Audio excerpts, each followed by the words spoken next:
सिर्फ एक वीडियो और पूरा chapter covered. Mirrors, reflection, refraction, lenses, important formulas और न्यूमेरिकल्स, सब कुछ chapter 9 light reflection and refraction को आज इस एक ही वीडियो में मास्टर करेंगे। स्टार्ट करते हैं इस चैप्टर की इंट्रोडक्शन से। अब मैं जो भी बोलूंगा ना ध्यान से सुनना, सब समझ आ जाएगा, ये मेरी गारंटी है। देखो, हमारे आसपास सराउंडिंग्स में हमें वैरायटी ऑफ ऑब्जेक्ट्स देखने के लिए मिलते हैं, यानी डिफरेंट अलग अलग तरह के बहुत सारे ऑब्जेक्ट्स देखने के लिए मिलते हैं। और डार्क रूम के अंदर हम किसी भी ऑब्जेक्ट को देख नहीं पाते, बहुत अंधेरे वाले कमरे में हम किसी भी ऑब्जेक्ट को नहीं देख पाते। अब जब हम किसी कमरे को लाइट अप कर देते हैं, उसमें लाइट जला देते हैं, तो हमें वो ऑब्जेक्ट्स दिखने लग जाते हैं जो भी उस कमरे में हो, विजिबल हो जाते हैं। तो ऐसा क्यों? ऐसा ही क्यों? देखो यार, कोई भी अगर ऑब्जेक्ट होता है ना, जब भी उस पर लाइट पड़ती है तो वो उस लाइट को रिफ्लेक्ट करता है, यानी कि वो लाइट उस ऑब्जेक्ट से टकराकर वापस आती है। और कहां पे आती है? हमारी आंखों पे पड़ती है। और जब वो लाइट उस ऑब्जेक्ट से टकरा के हमारी आंखों पे पड़ती है तो फिर हमें वो चीज दिखाई देती है, विजिबल होती है। इसीलिए रूम में जब लाइट नहीं है तो कुछ भी नहीं दिख रहा। जैसे ही लाइट ऑन करी, लाइट उस ऑब्जेक्ट से टकरा के हमारी आंखों में पड़ी, हमें वो ऑब्जेक्ट दिखने लग गया। उसके बाद अब जो लाइट है वो स्ट्रेट लाइंस में ट्रेवल करती है, सीधी लाइन में ट्रेवल करती है जो लाइट होती है। और यहां पर इस चैप्टर में जो रिफ्लेक्शन वाला पार्ट है उसे हम स्फेरिकल मिरर्स के जरिए समझेंगे, और जो रिफ्रैक्शन वाला पार्ट है उसे हम स्फेरिकल लेंसेज के जरिए समझेंगे। रिफ्लेक्शन मतलब कोई भी लाइट ऑब्जेक्ट से टकराकर उसी मीडियम में वापस आ जाना, है ना। और रिफ्रैक्शन मतलब कोई भी लाइट किसी एक मीडियम से दूसरे मीडियम में जाना, और दूसरे मीडियम में जाके अकॉर्डिंग टू द वो मीडियम की डेंसिटी कितनी है, वो कितना डेंस है, उस हिसाब से उसका बेंड होना। बाकी रिफ्रैक्शन को हम और अच्छे से जब हम रिफ्रैक्शन का टॉपिक पर्टिकुलरली करेंगे तो उसमें देखेंगे, ठीक। बाकी तुम इतना समझ लो कि अगर यहां पर हमारे पास एक मीडियम है एयर, हवा का, और दूसरा मीडियम है जहां पे पानी है, तो यहां हवा से लाइट जाके जब पानी में एंटर करती है तो वो किस तरह से बेंड हो रही है और उसमें जो भी चीजें इन्वॉल्व हैं, ये सब रिफ्रैक्शन के अंडर हमने स्टडी करनी है। यानी लाइट का एक मीडियम से दूसरे मीडियम में जाना रिफ्रैक्शन, और एक ही मीडियम में टकराकर उसी में वापस आ जाना इज रिफ्लेक्शन, ठीक। रिफ्लेक्शन को स्फेरिकल मिरर्स के जरिए समझेंगे, रिफ्रैक्शन को स्फेरिकल लेंसेज के जरिए समझेंगे। और इनकी जो रियल लाइफ सिचुएशंस में एप्लीकेशंस हैं या फिर वो कहां कहां काम आते हैं हमारी रोजमर्रा की जिंदगी में, उसको भी देखने वाले हैं। अब हम रिफ्लेक्शन ऑफ लाइट के टॉपिक से अपने इस चैप्टर को शुरुआत करते हैं। यहां तक था हमारा introductory part of this chapter. अब रिफ्लेक्शन ऑफ लाइट में सबसे पहले हमने देखने हैं laws of reflection of light, ठीक है। ये तुमने पिछली अपनी क्लासेस में भी स्टडी करे ही होंगे। अगर थोड़ा भूल चुके हो तो फिर मैं याद दिला देता हूं। देखो यार, फॉर एग्जांपल ये मेरे पास एक रिफ्लेक्टिंग सरफेस है जहां से लाइट जो है वो रिफ्लेक्ट करेगी। यहां से एक लाइट आती है और यहां पर टकरा के यहां से इधर वापस चली जाती है, रिफ्लेक्ट हो जाती है। ये जो रे आ रही है, जो लाइट आ रही है, इसे कहते हैं इंसिडेंट रे, और ये जो गई रिफ्लेक्ट होकर उसे कहते हैं रिफ्लेक्टेड रे। और ये मैंने बीच में यहां से एक नॉर्मल लाइन ड्रॉ करी है, यानी इस रिफ्लेक्टिंग सरफेस के नॉर्मल के परपेंडिकुलर मैंने ये डॉटेड लाइन ड्रॉ करी है। और इंसिडेंट रे और इस नॉर्मल के बीच में जो एंगल बनेगा that is angle of incidence, जिसको इस तरह से रिप्रेजेंट करते हैं, एंगल का साइन डाल के आई। और इसी नॉर्मल और रिफ्लेक्टेड रे के बीच में जो एंगल है दैट इज रिफ्लेक्टेड एंगल, जिसको इस तरह से एंगल और आर से रिप्रेजेंट किया जाता है। और यहां पर laws of reflection of light के अकॉर्डिंगली ये जो एंगल ऑफ इंसिडेंस है और एंगल ऑफ रिफ्लेक्शन है वो आपस में बराबर होता है, इक्वल होते हैं। साथ ही साथ ये जो इंसिडेंट रे है, ये जो नॉर्मल है डॉटेड लाइन वाला, और जो हमारी रिफ्लेक्टेड रे है, ये जो हमारी इंसिडेंट रे है, रिफ्लेक्टेड रे है और ये जो नॉर्मल है, ये तीनों सेम प्लेन में लाई करते हैं, सेम प्लेन में लाई करते हैं। यानी कि उसी प्लेन में इंसिडेंट रे, उसी प्लेन में रिफ्लेक्टेड रे और उसी प्लेन में नॉर्मल, ये सेम प्लेन में लाई करते हैं। बस ये दो हमारे हैं लॉज ऑफ रिफ्लेक्शन। ठीक, अब ये जो लॉज ऑफ रिफ्लेक्शन हमने पढ़े हैं, ये हर तरह की, तुम कोई सी भी रिफ्लेक्टिंग सरफेस ले लो, हर तरह की रिफ्लेक्टिंग सरफेस के लिए एप्लीकेबल होते हैं। यानी कोई भी रिफ्लेक्टिंग सरफेस है, उससे लाइट आएगी, टकरा के वापस जाएगी, इंसिडेंट एंगल रिफ्लेक्टेड एंगल बराबर होगा, incident ray, reflected ray, normal, तीनों सेम प्लेन में लाई करने वाले हैं, चाहे कोई भी किसी भी तरह की चाहे किसी भी तरह की रिफ्लेक्टिंग सरफेस हो, तो ये लॉज ऑफ रिफ्लेक्शन उसमें एप्लीकेबल होंगे, उसमें काम करेंगे, उसमें लागू होंगे। ठीक, अब वो रिफ्लेक्टिंग सरफेस चाहे स्फेरिकल सरफेसेस ही क्यों ना हो, उस पर भी ये चीज लागू होती है, एप्लीकेबल होता है। ओके, आगे बढ़े। अब देखो यार, ऐसे मिरर्स, ऐसे आईने जिनकी रिफ्लेक्टिंग सरफेस या ऐसी सरफेस जहां से लाइट टकरा के वापस जाएगी, रिफ्लेक्ट होगी, अगर वो स्फेरिकल हो तो उन्हें स्फेरिकल मिरर्स कहा जाता है। यानी ऐसे मिरर्स जिनकी रिफ्लेक्टिंग सरफेस स्फेरिकल हो, उन्हें स्फेरिकल मिरर्स कहा जाता है। स्फीयर का शेप पता है ना, फुटबॉल पता है तुम लोगों को, अर्थ पता है तुम लोगों को, बॉल पता है तुम लोगों को, वो स्फेरिकल शेप में होते हैं। बेसिकली सर्कल और स्फीयर में फर्क यही होता है कि सर्कल एक 2D फिगर है जो 2 डायमेंशनल होती है, जिसे हम सिर्फ एक प्लेन में ड्रॉ कर सकते हैं, पर स्फीयर एक 3D फिगर है, 3 डायमेंशनल, जिसे देख सकते हैं, फील कर सकते हैं, जैसे बॉल है, फुटबॉल है, ये सब चीजें। सो मिरर्स की रिफ्लेक्टिंग सरफेस, ऐसे मिरर्स जिसकी रिफ्लेक्टिंग सरफेस स्फेरिकल हो, उन्हें स्फेरिकल मिरर्स कहते हैं। और यहां पर 2 तरह के स्फेरिकल मिरर्स के बारे में हमने इस चैप्टर में स्टडी करना है, रिफ्लेक्शन वाले पार्ट को स्टडी करने के लिए, पढ़ने के लिए। ठीक, सबसे पहली सरफेस है कनकेव मिरर की, जो कि कर्व्ड इनवर्ड होती है। बेसिकली ये है कनकेव मिरर की सरफेस, जिसकी रिफ्लेक्टिंग सरफेस इस तरफ है, यानी लाइट इस तरफ से आएगी और इस तरफ से रिफ्लेक्ट हो जाएगी, ऐसे। ठीक, और एक दूसरी सरफेस है, that is convex mirror. Convex mirror की जो सरफेस है वो कर्व्ड आउटवर्ड है, यानी यहां पर इसकी रिफ्लेक्टिंग सरफेस ये वाली है, यहां जो रिफ्लेक्टिंग सरफेस है वो कुछ इस तरह से है, अंदर की तरफ, तो कर्व्ड इनवर्ड, और इसकी जो रिफ्लेक्टिंग सरफेस है वो इस तरफ है, बाहर की तरफ निकली हुई, कर्व्ड आउटवर्ड। तो यहां पर लाइट इस तरफ से रिफ्लेक्ट होगी, यहां पर लाइट इस तरफ से रिफ्लेक्ट होगी।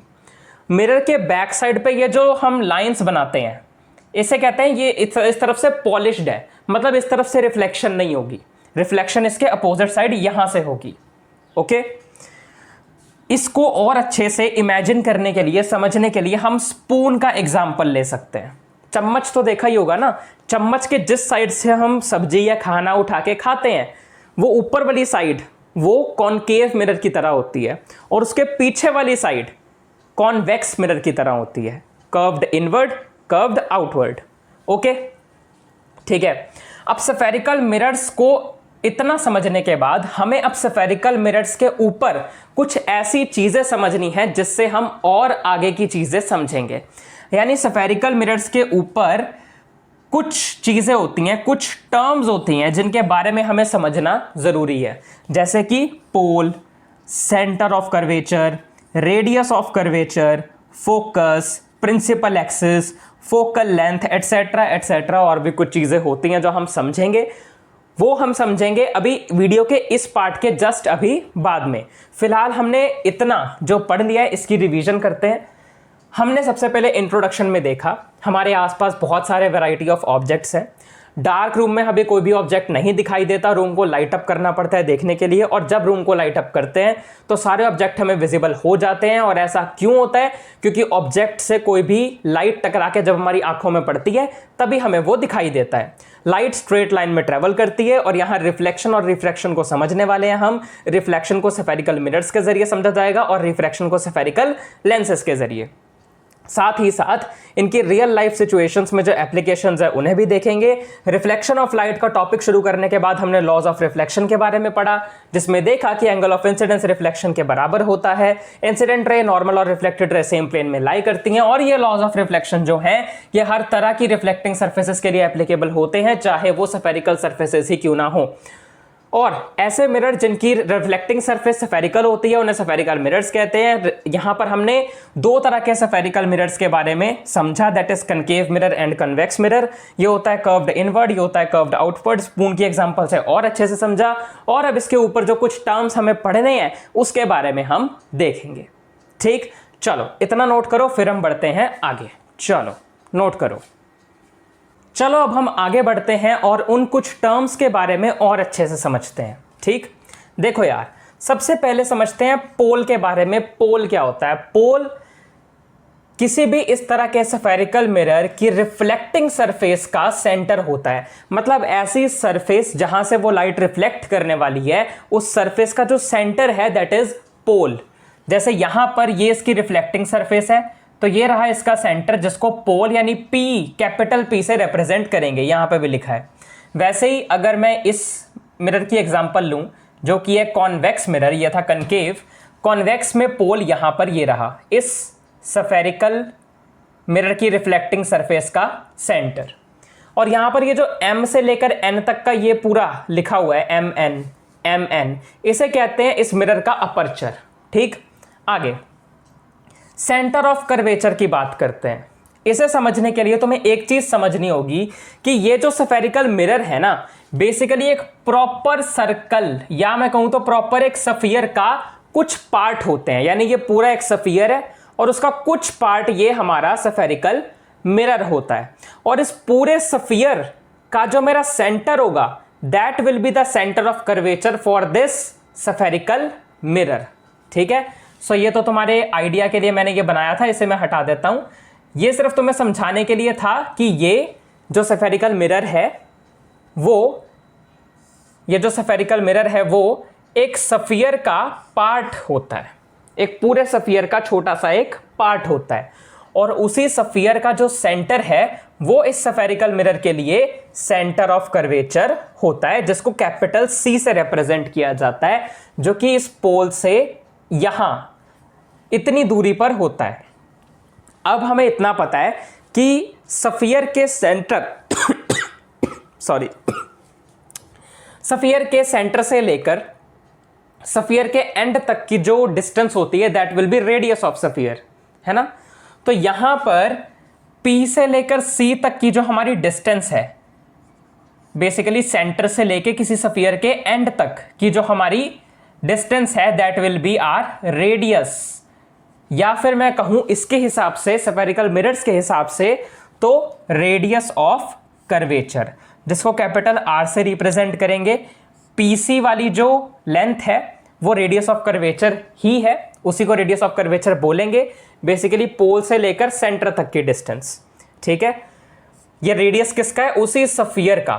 कौन सा स्फीयर? जिसका एक पार्ट है हमारा ये वाला स्फेरिकल मिरर। ओके, अब बात करते हैं प्रिंसिपल एक्सिस की, कि प्रिंसिपल एक्सिस क्या होती है। देखो यार, ऐसी कोई भी स्ट्रेट लाइन, यहां पे लिखा है ऐसी कोई भी स्ट्रेट लाइन जो कि पोल और सेंटर से पास कर रही हो, पोल और सेंटर से पास कर रही हो, उसे हम प्रिंसिपल एक्सिस कहते हैं। Straight line passing through pole and यहां पे फोकस लिखा है, तुम सेंटर भी लिख सकते हो। फोकस क्या है वो मैं तुम्हें अब यहां पे वो भी बताता हूं। देखो यार, जब भी हम प्रिंसिपल एक्सिस के पैरेलल कोई भी एक रे ड्रॉ करते हैं और ये रे यहां से रिफ्लेक्ट करके टकरा के जिस पॉइंट से जाती है ना, रिफ्लेक्ट होती है ना, उस पॉइंट को हम प्रिंसिपल फोकस या फोकस कहते हैं। अगर मैं बात करूं कॉन्वेक्स मिरर के केस में, तो कॉन्वेक्स मिरर के केस में ना इसका स्फीयर कुछ इस तरफ है, यानी कि इसका पूरा स्फीयर इस तरफ बनेगा ना, तो उस हिसाब से इसका जो सेंटर है वो भी इस तरफ आया है और फोकस भी इस तरफ आया है। अब यहां पर अगर तुम ध्यान से देखो तो इसकी रिफ्लेक्टिंग सरफेस इधर वाली तो नहीं है, रिफ्लेक्ट तो लाइट इधर से होनी है। मतलब जो लाइट है वो एक्चुअल में, रियलिटी में या असल में इस फोकस या सेंटर या इधर वाली किसी भी चीज से पास नहीं करने वाली। लाइट यहीं से आएगी और यहीं से रिफ्लेक्ट होकर वापस चली जाएगी। तो फिर हम कैसे कह सकते हैं कि जो प्रिंसिपल फोकस इसमें यहां पे है? देखो, यहां पर जब भी लाइट प्रिंसिपल एक्सिस के पैरेलल जाती है ना, तो जाने के बाद ये इस तरह से रिफ्लेक्ट हो जाती है। जब ऐसे पैरेलल जाती है तो ऐसे रिफ्लेक्ट हो जाती है। बस हमें ऐसा अपीयर होता है, ऐसा लगता है कि ये इस प्रिंसिपल फोकस से डाइवर्ज हो रही है। यानी यहां पर हमें एक्चुअल में लाइट मीट करती हुई नहीं दिखती, पर लगता है ऐसा है कि मीट कर रही है, अपीयर होता है ऐसा कि वो मीट कर रही है। सॉरी, मीट नहीं कर रही है, एक्चुअल में डाइवर्ज हो रही है ना। यानी यहां पर जब प्रिंसिपल एक्सिस के पैरेलल कोई भी रे जाती है तो फोकस से पास करती है, पर यहां पर जब प्रिंसिपल एक्सिस के पैरेलल कोई भी रे जाती है तो ऐसा अपीयर होता है कि वो फोकस से डाइवर्ज कर रही है, फोकस से दूर जा रही है। ठीक, तो ये था कॉनकेव मिरर के केस में और ये था कॉन्वेक्स मिरर के केस में।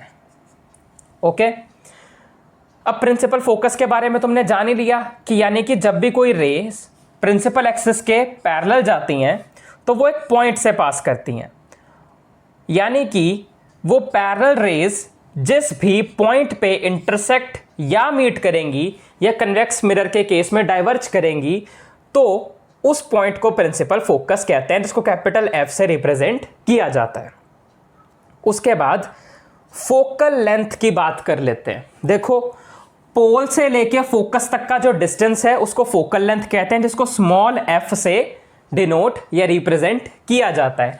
जैसे ये पोल से लेके फोकस तक का जो डिस्टेंस है उसे स्मॉल एफ कहा जाएगा, ऐसे यहां पर भी ये फोकस से लेके पोल तक के डिस्टेंस को स्मॉल एफ कहा जाएगा। That will B focal length. ठीक है, और अब हमारे पास एक फॉर्मूला है जो बहुत इंपॉर्टेंट है, जो तुम्हें याद रखना है और आगे कई सारे न्यूमेरिकल्स करने में भी बहुत काम आने वाला है, जो कि है r is equal to 2f, यानी radius is equal to 2 times of focal length. r is equal to 2f, यानी कि जो हमारा पूरा रेडियस होता है वो इस फोकल लेंथ के 2 गुना होता है। ये हमें फॉर्मूला से देखने के लिए मिला और इस फॉर्मूला को बस अब याद रख लेना, r is equal to 2f, radius of curvature is equal to 2 times of focal length. उसके बाद अब ना हमें कुछ रूल्स ध्यान में रखने होंगे। किस तरह के rules? To draw ray diagrams, यानी अब हमें ना रे डायग्राम्स बनाने हैं। क्या जरूरत है इनकी? देखो यार, किसी भी मिरर के थ्रू इमेज कहां बन रही है, किस तरह की बन रही है, रियल एंड इन्वर्टेड है, वर्चुअल एंड इरेक्ट है, स्मॉल साइज है, बिग साइज है, कैसा है इमेज का। यानी ऑब्जेक्ट के कंपैरेटिवली इमेज उस मिरर के अकॉर्डिंगली कहां, किस तरह से, कैसे बन रही है, उसको हम रे डायग्राम्स से समझते हैं। ठीक, तो रे डायग्राम्स बनाने के कुछ रूल्स होते हैं, सबसे पहले उन्हें समझना जरूरी है, क्योंकि उन रूल्स के बिना तुम रे डायग्राम्स को नहीं बना पाओगे। सबसे पहला रूल क्या कहता है, जो मैं तुम्हें ऑलरेडी वैसे बता चुका हूं, कि प्रिंसिपल एक्सिस के पैरेलल अगर कोई रे जाएगी तो वो फोकस से पास करेगी। ठीक है, चाहे मैं यहां पर कोई एक और रे बना दूं नीचे से भी, तो भी वो यहां पे रिफ्लेक्ट करके फोकस में से ही पास होने वाली है। 1 बनाओ, 2 बनाओ, 3 बनाओ, 4 बनाओ, अगर वो रेस प्रिंसिपल एक्सिस के पैरेलल है तो फोकस से ही पास करेंगी। ठीक, वैसे यहां पर कॉन्वेक्स मिरर के केस में ऐसा अपीयर होगा कि वो फोकस से डाइवर्ज हो रही है जब रे प्रिंसिपल एक्सिस के पैरेलल आती है। तो दूसरा हमारा रूल ये कहता है कि अगर रे फोकस से पास करेगी तो टकरा के प्रिंसिपल एक्सिस के पैरेलल हो जाएगी, मतलब उल्टा। यहां पर भी वही है कि अगर प्रिंसिपल यहां पर अगर रे ऐसा मतलब दिखता है, अपीयर होता है कि फोकस की तरफ आ रही है, तो टकरा के प्रिंसिपल एक्सिस के पैरेलल हो जाती है। वैसे यहां पर अगर ये सेंटर से पास करेगी कोई भी रे तो एज इट इज रिफ्लेक्ट होकर वापस चली जाएगी, यानी जैसे आ रही है वैसे ही जा रही है। वही यहां पे हो रहा है, यहां पर ऐसा अपीयर होता है कि रे सेंटर की तरफ आ रही है और यहां से टकरा के वो फिर वापस उसी डायरेक्शन से वापस चली जाती है। यहां पर अब बात करते हैं अगले रूल की, यानी जब भी कोई रे पोल पे सीधा आकर टकराती है ना, स्फेरिकल सरफेस के पोल पे सीधा आकर टकराती है, तो वैसी की वैसी दूसरी तरफ से रिफ्लेक्ट हो जाती है, यानी जैसे इधर आएगी वैसे इधर से जाएगी, है ना। मतलब कि यहां पर जो एंगल बनेगा that is angle of incidence, और ये जो नीचे एंगल बनेगा रिफ्लेक्टेड रहेगा that is angle of reflection, ये बराबर रहने वाले हैं। यानी जैसे आएगी वैसे ही दूसरी तरफ से जाएगी। वैसे यहां पर है कॉन्वेक्स मिरर के केस में, जब पोल पे टकराएगी तो वैसे की वैसी वापस जाएगी। तो यहां पर हमने कॉनकेव मिरर, कॉन्वेक्स मिरर दोनों के लिए अलग अलग तरीके से रूल्स को देख लिया कि कब हमें कौन सा और किस तरीके का रूल अप्लाई करना है किस सिचुएशन में। अब इसके आगे अब हम रे डायग्राम्स एक्चुअल बना के देखेंगे इन मिरर्स के लिए, ठीक है। और फिर उसके लिए एक टेबल बनाएंगे कि आखिर कॉनकेव मिरर के लिए कहां ऑब्जेक्ट रखने पे कहां इमेज बन रही है, कैसी बन रही है, वो देखेंगे। फिर कॉन्वेक्स के लिए देखेंगे, ठीक। उससे पहले इतना रिवाइज कर लें जो किया है। सबसे पहले तो हमने यार देखो इनके कुछ जो टर्म्स थे उनके बारे में समझा, जैसे ये है पोल, ये है फोकस, यह है सेंटर ऑफ कर्वेचर, ये है रेडियस ऑफ कर्वेचर, ये है फोकल लेंथ, और इन सब की डेफिनेशंस, प्रिंसिपल एक्सिस वगैरह, और ये फॉर्मूला R=2F हमने देखा। आफ्टर दैट रे डायग्राम ड्रॉ करने के लिए हमने कुछ रूल्स देखे, जिसमें हमने समझा कि प्रिंसिपल एक्सिस के पैरेलल कोई रे है तो फोकस से पास करेगी, फोकस से पास करी तो प्रिंसिपल एक्सिस के पैरेलल हो जाएगी, सेंटर से पास करी एज इट इज उसी डायरेक्शन में वापस चली जाएगी, और अगर पोल से आकर टकराई तो पोल से रिफ्लेक्ट होके दूसरी तरफ वही इंसिडेंट रे जैसा एंगल रिफ्लेक्टेड रे वाला सेम बनाकर निकल जाएगी। यानी जैसे गई उसी डायरेक्शन नहीं, एक्चुअली उसके अपोजिट डायरेक्शन में रिफ्लेक्ट होके उतने ही एंगल के साथ वापस चली जाएगी, ठीक है। वैसे ही यहां पर इतना आई होप क्लियर हो गया होगा। अब हम देखते हैं इनके रे डायग्राम्स को, देखते हैं इमेजेस किस तरह से कहां कहां कैसे कैसे बन रही हैं, ठीक। चलो इतना नोट करो, फिर हम बढ़ते हैं आगे। अब हम बढ़ते हैं आगे और देखते हैं कि कनकेव मिरर के जरिए इमेज किस तरह से फॉर्म होती है बाय यूजिंग रे डायग्राम्स, ठीक। तो सबसे पहला रे डायग्राम जो तुम अभी पता नहीं कितनी बार देख चुके हो, तुम्हें याद भी हो चुका होगा कि जब भी ऑब्जेक्ट को मैं रख रहा हूं इन्फिनिटी पे, ये मेरा ऑब्जेक्ट है जिसके ऊपर हेड पे एरो के जो साइड है उस पे मैंने उसको नाम दिया A, और उसकी टेल है जो एंड है उस पे नाम दिया मैंने B, यानी AB मेरे पास ऑब्जेक्ट है। इसको मैंने रखा हुआ है इन्फिनिटी पे, यानी कि इस स्फेरिकल मिरर से बहुत दूर। अभी सिर्फ कनकेव मिरर की बात हो रही है, कन्वेक्स मिरर की इसके बाद देखेंगे। फिलहाल सिर्फ कनकेव मिरर की बात हो रही है, ध्यान रखना। यहां पर ऑब्जेक्ट को रखा हुआ है इन्फिनिटी पे, मिरर से बहुत दूर।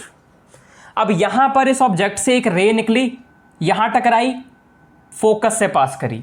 यहां से प्रिंसिपल एक्सिस से पैरेलल एक रे निकली, फोकस से टकराई, मतलब फोकस से पास करी।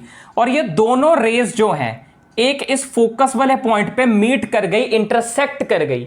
तो अब जो इमेज बनेगी वो भी इसी पॉइंट पे यही बनेगी, और यही हमारी वो इमेज है जो कि ये पॉइंट है, जैसे हम पॉइंट साइज्ड या फिर हाईली डिमिनिश्ड इमेज कहते हैं। यानी अगर मैं इस टेबल में अब इस ए वाले डायग्राम को पुट करूं, इसके बारे में बताऊं, तो यहां पर ऑब्जेक्ट की पोजीशन कहां पर थी? इन्फिनिटी पे। ऑब्जेक्ट है यहां पे इन्फिनिटी पर। इमेज की पोजीशन कहां है? इमेज कहां पे बनी? फोकस पे, एट F,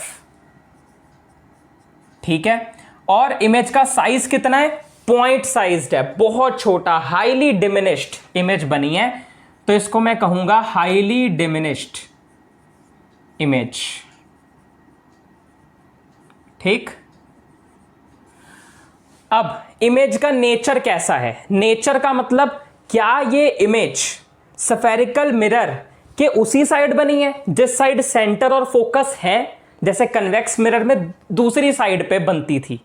याद आया कुछ? जैसे कॉन्वेक्स मिरर में हमें अपीयर होता था वहां से उन रेस का डाइवर्ज होना या उसकी तरफ जाना, तो वो रियल एंड इन्वर्टेड नहीं होती।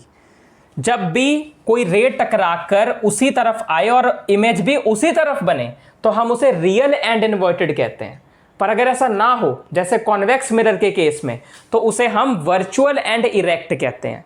रियल एंड इन्वर्टेड मतलब जैसे हम स्क्रीन पे लेके आ सकते हैं, देख सकते हैं, और वर्चुअल एंड इरेक्ट जो एक्चुअल में रियल नहीं होती, जिसको किसी स्क्रीन पे नहीं लाया जा सकता, जिस इमेज को। जैसे कि जब तुम शीशे में जाकर अपनी शक्ल देखते हो और देखते हो मैं कितना सुंदर लग रहा हूं, मेरे बाल कितने अच्छे लग रहे हैं, तो यहां पर ना तुम अपनी वर्चुअल एंड डायरेक्ट इमेज को देख रहे हो, वो रियल नहीं है, ठीक है। तो यहां पर हाईली डिमिनिश्ड इमेज फॉर्म होती है, और नेचर ऑफ इमेज क्या है? ये इमेज टकरा के उसी साइड पे बन रही है, डाइवर्ज होती हुई या फिर मीट होती हुई अपीयर नहीं हो रही है। तो ये क्या है? रियल है एंड इन्वर्टेड है, सॉरी। ओके, अब देखते हैं अगला केस। अब बी में मैंने बनाया नहीं क्योंकि ये तो तुम बहुत बार देख चुके हो ना, तो इसलिए मैंने ऑलरेडी बना दिया। अब यहां पर मैं तुम्हें खुद बना के दिखाता हूं कि अगर अब ऑब्जेक्ट जो है वो इन्फिनिटी पे ना होकर यही वाला same O A B object मैं सेंटर के थोड़ा पीछे रख दूं, यानी अब मेरा जो ऑब्जेक्ट है वो बियॉन्ड सेंटर है, इन्फिनिटी पे नहीं है, बहुत दूर नहीं है, सेंटर के पीछे है बस, ठीक है। सो बियॉन्ड सेंटर अगर मैं ऑब्जेक्ट को रखता हूं तब इमेज कहां बनेगी, देखते हैं। सबसे पहले यहां से एक रे पास करते हैं, ये हुई यहां से रिफ्लेक्ट और फोकस से पास कर गई, ये पहली रे। दूसरी रे मैं सेंटर से पास कर देता हूं, रूल मैंने बताए थे ना, सेंटर से पास करेगा तो वैसे के वैसे वापस आ जाएगा। तो यहां पर मैंने सेंटर से इसको पास किया और जैसे मैंने इसको पास किया वैसे के वैसे ये टकरा के वापस आ जाएगी। और ये दोनों रेस कहां पे मिल रही हैं, इस यहां पे, ये वाली रे और ये वाली रे दोनों इस पॉइंट पे मीट कर रही हैं। तो मेरा जो ऑब्जेक्ट है वो इस तरह से बनेगा कि इस पॉइंट की तरफ एरो आएगा, ये मेरी इमेज बन गई है, इमेज बनी यहां पर। और हमारे हेड की तरफ कौन था, ए, तो यहां पे मैं इसको नाम दे दूंगा ए डैश, क्योंकि ये इमेज है ना तो ऑब्जेक्ट से थोड़ी डिफरेंट तो होगी। अब ये बी इसके टेल पे था तो इसके टेल पे बी डैश नाम दे देंगे। अब अगर तुम ध्यान से देखो तो ऑब्जेक्ट जो है उसका साइज थोड़ा बड़ा है, इमेज का साइज उसके कंपैरेटिवली छोटा है ना। और ये ऑब्जेक्ट ऐसे है और इमेज ऐसे है, इन्वर्टेड है, उल्टी है, और रियल भी है क्योंकि ये रिफ्लेक्ट होकर जिस साइड आ रहा है उसी साइड पे इमेज बन रही है, किसी दूसरी तरफ नहीं बन रही है।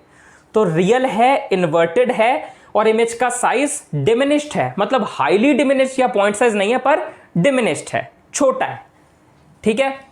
तो यहां पर अब हमारे ऑब्जेक्ट की पोजीशन कहां थी, बियॉन्ड सी, सी के पीछे, बना कहां पे है, सेंटर और फोकस के बीच में। कहां बना है, बिटवीन सी एंड एफ, सी और एफ के बीच में इमेज बनी है। इमेज का साइज कितना है, डिमिनिश्ड है, हाईली डिमिनिश्ड नहीं है इस बार, सिर्फ डिमिनिश्ड है, छोटा है। और वही अपना रियल है और इन्वर्टेड बनी हुई है, मैंने तुम्हें बता दिया कैसे। ओके, अगला देख लेते हैं भाई। अब आगे मैंने ऑलरेडी बना रखे हैं क्योंकि तुम्हें रूल्स ऑलरेडी पता है, तो मैं बता देता हूं कि रे कौन सी कहां से निकल रही हैं। कोई भी एक रे डायग्राम बनाने के लिए अपने दिमाग में रख लो, तुम्हें मिनिमम 2 रेस की जरूरत है बस, ठीक है। अब देखो, अब मैंने ऑब्जेक्ट को रख दिया सेंटर पे, ठीक है। तो सेंटर से पहले तो ये प्रिंसिपल एक्सिस के पैरेलल रे गई, फोकस से पास करी। दूसरी रे जो है मैंने इस ऑब्जेक्ट में से फोकस से पास करवाई, वो प्रिंसिपल एक्सिस के पैरेलल हो गई। दोबारा सुनो, पहली हमारा ऑब्जेक्ट ये था ए बी, यहां से रे पास करी एक्सिस के पैरेलल, फोकस से पास करी, फिर फोकस से पास करी एक्सिस के पैरेलल, और हमारी ये वाली रे और ये वाली रे इस पॉइंट पे मीट कर गई।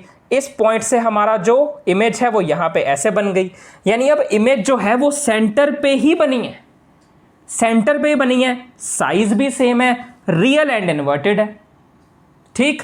तो यहां पर पोजीशन ऑफ ऑब्जेक्ट क्या थी, सी पे, एट सी। इमेज कहां बनी, वो भी सी पे, एट सी। साइज क्या है इमेज का, सेम साइज है ना, सेम साइज एज ऑब्जेक्ट, जैसा ऑब्जेक्ट का साइज था उसके जैसी ही है, और रियल एंड इन्वर्टेड, इजी। अब देखते हैं अगला, हम धीरे धीरे ऑब्जेक्ट को आगे लेके आते जा रहे हैं। देखा, पहले इन्फिनिटी पे था, फिर सेंटर से पीछे, फिर सेंटर पे, अब सेंटर और फोकस के बीच में ले आते हैं। सेंटर और फोकस के बीच में ले आए, पहली रे पास करी प्रिंसिपल एक्सिस के पैरेलल, फोकस से पास कर गई, फिर सेंटर से पास करी, वैसे के वैसे वापस चली गई, यहां पे मीट करा, ये बनी हमारी इमेज। यानी यहां पर ऑब्जेक्ट इतना सा है और इमेज इतनी बड़ी है। अब इमेज जो है वो बड़ी बनी है, एनलार्ज्ड बनी है, और रियल एंड इन्वर्टेड तो है ही क्योंकि उसी साइड पे ही है और उल्टी है। तो यहां पर हमारा ऑब्जेक्ट था, ऑब्जेक्ट कहां है, between C and F, between C and F. Image कहां बनी है, सी से पीछे, सेंटर से पीछे, बियॉन्ड सी। इमेज कहां बनी है, बियॉन्ड सी। और साइज कितना है इसका, एनलार्ज्ड है, ऑब्जेक्ट इतना, इमेज इतनी, तो एनलार्ज्ड। उसके बाद रियल एंड इन्वर्टेड तो है ही भाई साहब नेचर। चलो आगे बढ़ जाते हैं। अब हमने यहां पर देखो ध्यान से, हमने अब ऑब्जेक्ट रखा है फोकस पे, ये वाला ऑब्जेक्ट को वही नाम दे दो अगर देना चाहो तो, ए और बी। अब यहां से वही है, प्रिंसिपल एक्सिस के पैरेलल रे निकाली, फोकस से पास करी, दूसरी रे सेंटर से निकाली, एज इट इज वापस चली गई। अब यहां पर अगर तुम देखो तो ऑब्जेक्ट तुम्हें बनता हुआ कहीं नहीं दिख रहा, यानी इन्फिनिटी पे रेज आपस में पैरेलल ही जाई जा रही हैं, जाई जा रही हैं, जाते जाते शायद कहीं इन्फिनिटी पे जाके हमारी इमेज बन जाए, पर हमें नहीं पता वो कहां बनी है, कैसी बनी है, कुछ नहीं पता। बस इतना जरूर कह सकते हैं कि वो जिस साइड पे रिफ्लेक्ट करके गई है उसी साइड पे बनने वाली है। तो वर्चुअल नहीं है तो रियल एंड इन्वर्टेड, पर कैसी होगी, साइज में बड़ी होगी, छोटी होगी, ये सब नहीं पता। तो यानी कि अगले कंडीशन में हमारे पास हमारे जो ऑब्जेक्ट है वो फोकस पे है एट एफ, इमेज कहां बन रही है, इन्फिनिटी पे बन रही है, हमें नहीं पता कि वो कहां तक जाने वाली है। ठीक है, साइज कितना होगा इमेज का, इमेज का साइज यहां से नहीं बताया जा सकता। वैसे तो मैं कहूं तो ये इन्फिनिटी भी नहीं बताया जा सकता, यहां पर सिर्फ इतना लिखा जा सकता है बॉक्स में इतने से पार्ट में कि image can not be formed, या यहां पर हमें फॉर्म होते हुए वो दिख नहीं रही है, साफ सीधी सी बात है, खाली छोड़ सकते हो। बस ये रियल एंड इन्वर्टेड होने वाली है, इतना यहां पे बताया जा सकता है क्योंकि वो उसी साइड पे बन रही है, अगर बनेगी तो। आगे लास्ट डायग्राम। अब देखो यार, ये डायग्राम थोड़ा सा हटके है, ये थोड़ा सा हटके है और सबसे स्पेशल डायग्राम है कॉनकेव मिरर के केस में। देखो यार, यहां पर क्या हुआ, हमने जो ऑब्जेक्ट है उसको फोकस और पोल के बीच में रखा, यहां से हमने पोल पर रे गिराई और वो एज इट इज उसी एंगल से दूसरी तरफ रिफ्लेक्ट हो गई, हमने रूल्स में पढ़ा था। दूसरी रे सेंटर से पास करवाई, एज इट इज सेंटर से पास कर गई। अब यहां पर जो ऑब्जेक्ट है ना वो इस तरफ कहीं नहीं बनने वाला, सॉरी इमेज इस तरफ कहीं नहीं बनने वाली, वो यहां पर अब अपीयर होने वाली है कि इमेज बन रही है इस स्फेरिकल मिरर के, कनकेव मिरर के उस तरफ। यानी कि यहां पर हमने पोल पर रे गिराई, इधर रिफ्लेक्ट हुई, इसको इधर डाइवर्ज होता हुआ अपीयर टू डाइवर्ज वाली डॉटेड रे इसके पीछे उसको एक्सटेंड करके बना देंगे। फिर जब ये सेंटर से पास करी, एज इट इज वापस आई, तो यहां से एक्सटेंड करके अपीयर टू डाइवर्ज वाली रे डॉटेड लाइन से बना देंगे। और डॉटेड लाइन की ये वाली रे, डॉटेड लाइन की ये वाली रे और ये वाली रे जिस पॉइंट पे मीट करेगी वहां हमारा ऑब्जेक्ट बनने वाला है। अब यहां पर भी अगर तुम देखो, ऑब्जेक्ट बोल रहा हूं यार मैं बार बार, इमेज बनने वाली है, इमेज बनने वाली है। अब ऑब्जेक्ट जो है वो इतना सा है और इमेज इतनी बड़ी, यानी कि इमेज ऑब्जेक्ट से बड़ी है, पर इस बार ये उसके उस तरफ है, मिरर के दूसरी तरफ है, यानी ये वर्चुअल है। और ये सीधा खड़ा ऑब्जेक्ट है और इमेज भी सीधी खड़ी हुई है, सीधा खड़ा ऑब्जेक्ट है, इमेज भी सीधी खड़ी हुई है, मतलब इरेक्ट है, वर्चुअल है, इरेक्ट है। तो यहां पर हमारे जो ऑब्जेक्ट की पोजीशन थी वो थी यहां पर बिटवीन F एंड P, और हमारी जो इमेज बन रही है वो बन रही है हमारी मिरर के दूसरी तरफ, है ना, other side of the mirror, यानी कि बिहाइंड द मिरर।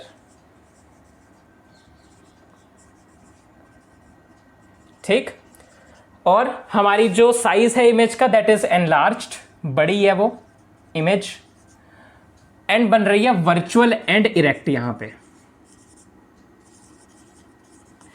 यानी कि कॉनकेव मिरर में सिर्फ एक ही ऐसा केस है जिसमें जो इमेज है वो मिरर के दूसरी तरफ, बिहाइंड द मिरर, मिरर के पीछे बन रही है, वर्चुअल एंड इरेक्ट बन रही है और एनलार्ज्ड बन रही है।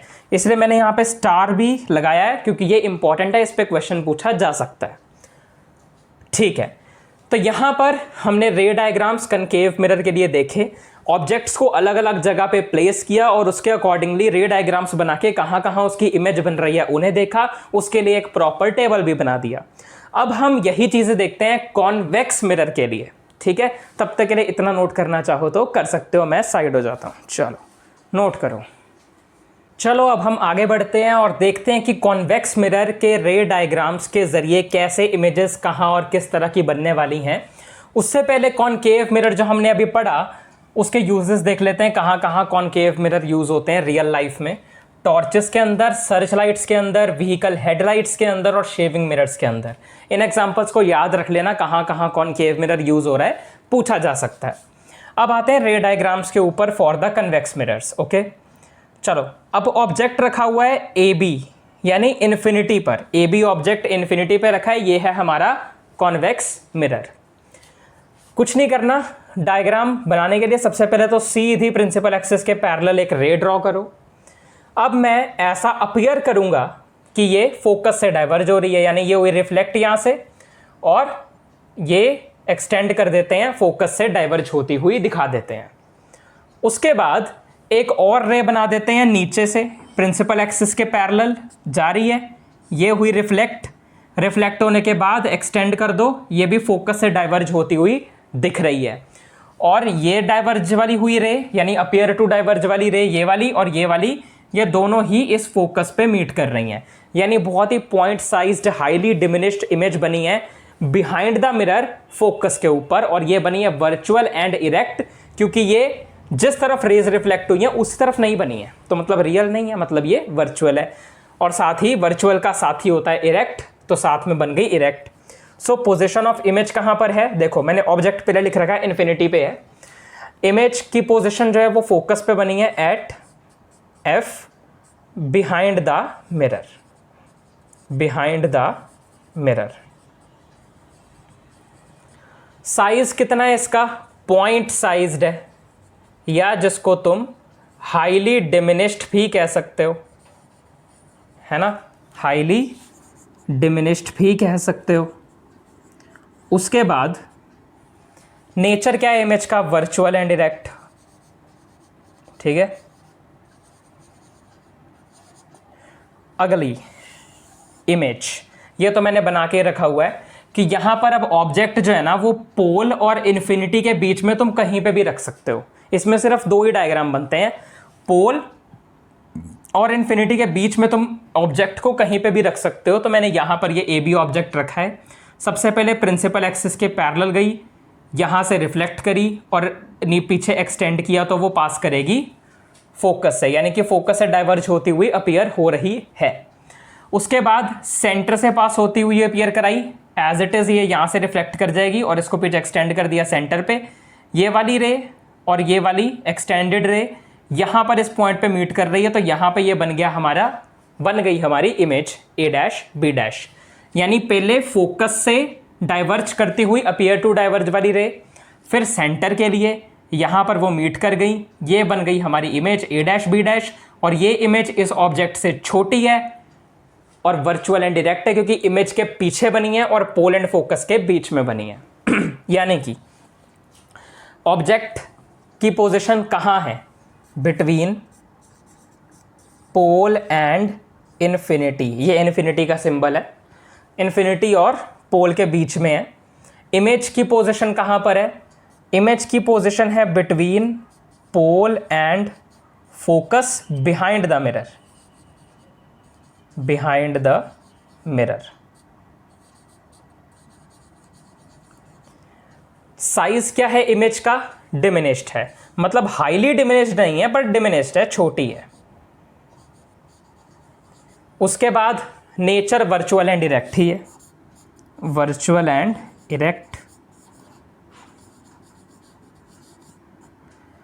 ओके, अब कॉन्वेक्स मिरर के इतनी चीज़ें देखने के बाद उसके यूजेस देख लेते हैं। ये व्हीकल्स में as a rear view mirror use होता है। जैसे जब भी तुम एक्टिवा चला रहे हो, कार चला रहे हो, बाइक चला रहे हो, तो जो साइड में रेयर व्यू मिरर लगा होता है, जिससे तुम पीछे कौन आ रहा है कौन जा रहा है देख पा रहे हो, उसमें कॉन्वेक्स मिरर यूज़ होता है। ठीक, अब देखते हैं इनकी साइन कन्वेंशंस। साइन कन्वेंशंस मतलब न्यूमेरिकल्स सॉल्व करते हुए तुम्हें क्या क्या साइन का ध्यान रखना है कि क्या चीज़ पॉजिटिव होगी, क्या चीज़ नेगेटिव होगी न्यूमेरिकल सॉल्व करते समय ज़्यादातर बेसिकली। अब देखो, सबसे पहले तो ये मैंने बना रखा है मेरा कॉनकेव मिरर, और कॉन्वेक्स मिरर के लिए भी सेम ही चीज़ है, तो उसको अलग से बनाने की ज़रूरत यहाँ पे नहीं लगी मुझे। अब यहाँ पर मैं एक एक्सिस बना लेता हूँ, एक्स एक्सिस। मैथ्स में तुमने एक्स एक्सिस, वाई एक्सिस ये सब देखा होगा ना। अब तुम्हें ये भी पता होगा कि एक्सिस का कोई ना कोई सेंटर होता है। यहाँ पर इसके सेंटर में मैं इसको पोल कह देता हूँ। हमें ये पता है कि एक्सिस के राइट साइड में सारे पॉजिटिव नंबर होते हैं, राइट साइड में सारे नेगेटिव नंबर होते हैं। और यहां पर अगर वाई एक्सिस बनी तो उसके ऊपर वाली साइड में सारे पॉजिटिव नंबर होते हैं, नीचे वाली साइड पे सारे नेगेटिव नंबर होते हैं। इतना तो पता होगा, मैं इतना तो एक्सपेक्ट कर रहा हूं ना। यहां सारे पॉजिटिव नंबर, यहां सारे नेगेटिव नंबर होते हैं, तो मैं पता होगा। वाई एक्सिस बनाई जाए तो ऊपर की तरफ सारे पॉजिटिव नंबर, नीचे की तरफ सारे नेगेटिव नंबर होते हैं, ये भी पता होगा। तो अब देखो यार, समझ लो कि मेरा ऑब्जेक्ट मैंने बनाया, यहां पर ऑब्जेक्ट है ए बी, और पोल से लेकर ऑब्जेक्ट तक की जो डिस्टेंस होती है उसे हम स्मॉल यू से रिप्रेजेंट करते हैं। पोल से लेके ऑब्जेक्ट तक की डिस्टेंस को हम स्मॉल यू से रिप्रेजेंट करते हैं। अब ऑब्जेक्ट जो है वो इस लेफ्ट साइड पे है। अगर मैं पोल को इस एक्स एक्सिस का सेंटर मान के चलूं तो ये यू जो ऑब्जेक्ट डिस्टेंस है वो इस तरफ है, लेफ्ट साइड पे, तो यानी यू यहां पर नेगेटिव होने वाला है। अगर तो इमेज बनी दूसरी तरफ, behind the mirror, virtual and direct, right side पे, तो क्या होगा? समझ लो इमेज बन रही है यहां पे ये वाली A dash B dash right side पे, तो यहां पे इमेज का डिस्टेंस पोल से लेकर जो होता है उसे स्मॉल v से रिप्रेजेंट किया जाता है। और क्योंकि ये राइट साइड पे है तो पॉजिटिव रहने वाली है। पर अगर इमेज राइट साइड पे ना बन के लेफ्ट साइड पे ही रियल एंड इन्वर्टेड बन गई, यानी कि इमेज कुछ इस तरह से बन गई, ए डैश बी डैश, यानी इमेज अब लेफ्ट साइड पे बनी है। इसका मतलब पोल से लेकर इमेज तक की ये डिस्टेंस को मैं मानूंगा स्मॉल v, क्योंकि वो तो पोल से लेकर जो ऑब्जेक्ट डिस्टेंस है उसको u, चाहे ऑब्जेक्ट कहीं पे भी हो, जो पोल से लेकर इमेज तक की डिस्टेंस उसको स्मॉल v, चाहे वो कहीं पे भी हो, स्मॉल u स्मॉल v ही मानना है। स्मॉल v मैंने माना पोल से लेकर इस इमेज तक की डिस्टेंस को। अब क्योंकि ये लेफ्ट साइड पे है तो मतलब कि नेगेटिव साइन लेंगे इसके साथ में। फिर जो हाइट ऑफ ऑब्जेक्ट है वो तो हमेशा पॉजिटिव रहने वाला है, जिसको हम h से दिखाते हैं। ये तो पॉजिटिव ही रहती है क्योंकि ऑब्जेक्ट तो सीधा ही खड़ा रहता है ना, ऐसे ऊपर की तरफ, तो हाइट ऑफ ऑब्जेक्ट तो पॉजिटिव ही रहती है ऊपर की तरफ। इमेज की हाइट क्या होगी? अगर तो इमेज बनी इस तरह से वर्चुअल एंड इरेक्ट, तो यहां पर h डैश बेसिकली इमेज की हाइट को दर्शाता है, और ये यहां पर पॉजिटिव रहने वाली है। पर अगर इमेज बन गई इन्वर्टेड नीचे की तरफ, तो यहां पर ये h डैश जो हमारी इमेज की हाइट है, यहां पर ये नेगेटिव रहने वाली है। सीधी सी बात है कि यहां पर जब भी ऑब्जेक्ट, तो ऑब्वियस सी बात है लेफ्ट साइड ही रहेगा हमेशा, तो वो तो नेगेटिव ही रहने वाला है। और इमेज जो है अगर वो उस तरफ बन गई तो पॉजिटिव, इस तरफ बन गई तो नेगेटिव। इमेज डिस्टेंस v की बात कर रहा हूं। पर अगर जो इमेज है वो राइट साइड पे इरेक्ट बन गई तो उसकी हाइट पॉजिटिव, अगर नीचे की तरफ इन्वर्टेड बनी इस तरफ तो उसकी हाइट नेगेटिव। ठीक है, सो डिस्टेंसेस कैसे लेनी है? Object distance, focal length, image distance, radius, जो भी है, लेफ्ट साइड पे है तो नेगेटिव, राइट साइड पे है तो पॉजिटिव, राइट साइड पे है तो पॉजिटिव, लेफ्ट साइड पे है तो नेगेटिव। हाइट ऊपर की तरफ है तो पॉजिटिव, नीचे की तरफ है तो नेगेटिव। इन चीजों का ध्यान रखना तुमको, ये है साइन कन्वेंशन। अब कुछ दो फॉर्मूलाज हैं। Mirror formula that is 1/v + 1/u = 1/f। ये है इमेज डिस्टेंस, ये ऑब्जेक्ट डिस्टेंस, ये फोकल लेंथ फ्रॉम पोल। ठीक है। मैग्निफिकेशन का फॉर्मूला क्या होता है, जिसको स्मॉल m से रिप्रेजेंट किया जाता है, h'/h, जो कि बराबर होता है -v/u के भी। तो ये पूरा एक मैग्निफिकेशन का फॉर्मूला है। तुम चाहो तो सिर्फ इतना सा फॉर्मूला यूज करके आंसर निकाल सकते हो, सिर्फ इतना सा यूज करके भी निकाल सकते हो, या इतना सा यूज करके भी निकाल सकते हो, तुम्हारी मर्जी। ठीक। अब कुछ केसेस होते हैं कि मैग्निफिकेशन निकालने के बाद अगर उसकी वैल्यू 1 से छोटी आई, मतलब जो इमेज का साइज है वो ऑब्जेक्ट से छोटा है, बराबर आई 1 के, मतलब इमेज का साइज ऑब्जेक्ट के बराबर है। अगर 1 से बड़ी आई तो मतलब इमेज का साइज ऑब्जेक्ट के साइज से बड़ा है। ठीक है, अब इतना करने के बाद हम कुछ न्यूमेरिकल्स करेंगे जो तुम्हारी इन सब चीज़ों को समझने में और भी ज़्यादा अच्छे से मदद करेंगे। इन सभी फॉर्मूलाज को तुम क्लियर कर लोगे, फॉर्मूलाज में किस चीज़ का साइन तुम्हें कैसे रखना है वो तुम्हें क्लियर हो जाएगा। हम 2 न्यूमेरिकल्स करेंगे, उससे बहुत अच्छे से सब कुछ क्लियर हो जाएगा।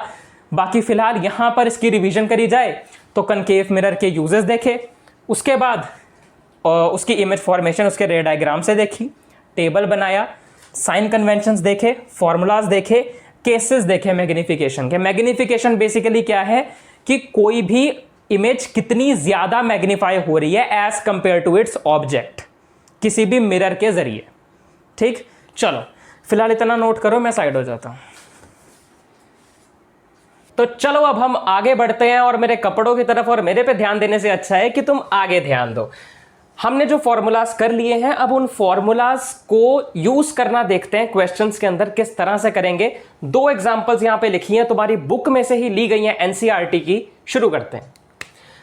पहली एग्जांपल कह रही है a convex mirror used for rear view on an automobile has a radius of curvature of 3 metre. कहते कि एक कॉन्वेक्स मिरर है, साफ सीधी सी बात, मतलब ये वाला मिरर है, ओके, जिसका रेडियस ऑफ कर्वेचर दिया है 3 मीटर। ठीक है, अब सीधी सी बात है कि अगर मेरे पास कॉन्वेक्स मिरर है जो कि स्फीयर का पार्ट कुछ इस तरह से है, अगर मैं प्रिंसिपल एक्सिस बनाऊं तो इसका रेडियस इस तरफ बनेगा, यानी कि राइट साइड पे, यानी इसका रेडियस ऑफ कर्वेचर पॉजिटिव रहने वाला है साइन कन्वेंशन के according. So radius of curvature capital R बराबर है 3 मीटर के। तुम यहां 3.00 ना भी लिखो तो चलेगा। उसके बाद if a bus is located at 5 metre from this mirror, अब वो कह रहे हैं जो बस है वो उस मिरर से 5 मीटर की दूरी पे है, यानी तुम कह सकते हो ऑब्जेक्ट जो है वो मिरर से 5 मीटर की दूरी पे है। ऑब्जेक्ट तो हमेशा लेफ्ट साइड पे ही होता है ना मिरर के, ऑब्जेक्ट तो कभी राइट साइड पे नहीं हो सकता। तो ऑब्जेक्ट अगर लेफ्ट साइड पे है मतलब ऑब्जेक्ट इधर नेगेटिव में है, तो मतलब अगर ऑब्जेक्ट की डिस्टेंस दे रखी है मिरर से, इसका मतलब स्मॉल यू की वैल्यू दी है और वो आएगी -5 मीटर। यहां पर भी ऑब्वियसली तुम 0.00 इग्नोर कर सकते हो। उसके बाद है find the position, nature and size of the image. अब तुम्हें इमेज की पोजीशन यानी कि v की वैल्यू निकालनी है, क्या होगी, नेचर मतलब कि वो जो इमेज है वो रियल एंड इन्वर्टेड होगी या फिर वर्चुअल एंड डायरेक्ट होगी, ये पता करना है। And size of the image मतलब इमेज की हाइट यानी h' निकालनी है। ये 3 चीजें तुम्हें निकालनी है। उसका जो नेचर है वो तुम्हें पता चल जाएगा जब तुम इसका साइज और पोजीशन निकाल लोगे अपने आप। कैसे बताऊंगा। तो अभी फिलहाल के लिए तुम्हें ये v और h' की वैल्यू निकालनी है, r और u की वैल्यू तुम्हें गिवन है। देखो सबसे पहली बात, मैंने एक फॉर्मूला बताया था तुम्हें सबसे पहले, that is r is equal to 2f। I hope ये याद होगा। अब इसमें f इज इक्वल टू आ जाएगा r/2। r की वैल्यू तुम्हें गिवन है, क्या है 3, सो 3/2, ये इज इक्वल टू का साइन है। सो यहां पर f की वैल्यू जो है वो 3/2 मीटर आ चुकी है। इसको 3/2 ही रहने दो, डेसिमल में कन्वर्ट करके अभी इसको सॉल्व करने की जरूरत नहीं। 3/2 रखोगे तो कैलकुलेशन करनी आसान रहेगी। f की वैल्यू आ गई 3/2। अब हमने एक और फॉर्मूला पढ़ा था, that is 1/v plus 1/u is equal to 1/f, है ना, मिरर फॉर्मूला याद होगा, अभी करवाया था। यहां पर मैं 1/v को एक तरफ रखूंगा, 1/f इज इक्वल टू के इस तरफ एज इट इज रहेगा, 1/u को मैं इज इक्वल टू के दूसरी तरफ ले जाऊंगा। यहां 1/u प्लस था, इज इक्वल टू के उधर जाएगा तो माइनस हो जाएगा 1/u। नाउ 1/f मतलब f का उल्टा, f क्या था 3/2, 3/2 का उल्टा 2/3। ठीक है, समझ आया ना, f का था 3/2 के बराबर, f यानी फोकल लेंथ थी 3/2 के बराबर, और यहां है 1/f यानी f का उल्टा, सो 3/2 का उल्टा 2/3। आया समझ। माइनस 1 अपॉन यू, अब देखो u था -5 और 1 अपॉन यू मतलब इसका उल्टा, सो 1 बाय यू इज -1/5, है ना, 5 का उल्टा 1/5, और ये माइनस का साइन तो रहेगा ही, ये माइनस का साइन फॉर्मूला का था, तो यहां माइनस का साइन ये वाला आया, साथ में 1/5। क्या किया मैंने, f की वैल्यू थी 3/2, 1 अपॉन एफ की वैल्यू क्या हो जाएगी, f की वैल्यू को रेसिप्रोकल कर दो, उल्टा दो, 2/3 लिख दी, माइनस ये वाला साइन एज इट इज आया, यहां पर u की वैल्यू थी -5, 1 अपॉन यू उल्टा दो, -1/5, तो ये -1/5 1 अपॉन यू की वैल्यू है, ये माइनस ये वाला है, और 1 अपॉन एफ की वैल्यू ये रही। अब आगे सॉल्व करें, ये आया 2/3, माइनस और माइनस हो गया प्लस 1/5 इज इक्वल टू, अब यहां पर इसको एलसीएम लेके सॉल्व करेंगे। एलसीएम लेके सॉल्व करना तो आता होगा ना भाई, तुम 10th क्लास में हो, इतना तो मैं एक्सपेक्ट करता हूं कि तुम्हें ये सॉल्व करना तो आता होगा। 5 2 ज़ा 10 प्लस 3 1 ज़ा 3 अपॉन में 15 इज इक्वल टू आया 13 अपॉन 15 मीटर। ठीक है, ये आई 1 अपॉन वी की वैल्यू, 1 अपॉन वी की वैल्यू, तो v क्या होगा, 1 अपॉन वी 13/15 है, तो v क्या होगा, 1 अपॉन वी का उल्टा, यानी 13/15 का उल्टा, यानी कि 15/13 मीटर। ये हमारे पास v की वैल्यू निकल के आ गई। पर अगर तुम चाहो तो इस v की वैल्यू को 15/13 ना लिख के डेसिमल फॉर्म में भी लिख सकते हो, उसके लिए तुम्हें इसको थोड़ा सा सॉल्व करना पड़ेगा। यानी कि सॉल्व करना कैसे है, साइड में करके दिखा देता हूं। 15/13 का मतलब होता है डिवाइड करना, जिसमें बीच में रखना है 15 को, ऊपर वाली चीज अंदर, और नीचे डिनोमिनेटर में 13 आएगा बाहर। 13 1 ज़ा 13, नीचे आया 2, यहां जब हम पॉइंट लगाएंगे इधर आ जाएगा 0। 13 2 ज़ा करेंगे तो ये बड़ा हो जाएगा, 26 बनेगा, तो मैं फिर से 13 1 ज़ा 13 ही करूंगा, और यहां से 20 में से अगर 13 जाएंगे तो बचेंगे 7, पॉइंट लगा ही हुआ है तो मैं 0 लगा सकता हूं। सो 13 5 ज़ा होता है 65, तो यहां पर आया नीचे 5, और आगे फर्दर करने की जरूरत नहीं है, 1.15 तक तुम लिख सकते हो। तो यहां पर मतलब v की वैल्यू कितनी आ गई हमारे पास, 1.15 मीटर। ठीक है, सो हमारे पास v की वैल्यू निकल के आ गई, 15/13 लिखो या फिर 1.15, बात एक ही है। अब हमें अगली चीज कौन सी निकालनी है, v निकल गया, अगला निकालना है h डैश। h डैश कैसे निकलेगा, देखो यहां पर ना बेसिकली h डैश अगर तुम ना भी निकालो तो साइज ऑफ द इमेज तुम सीधा मैग्निफिकेशन से भी निकाल सकते हो।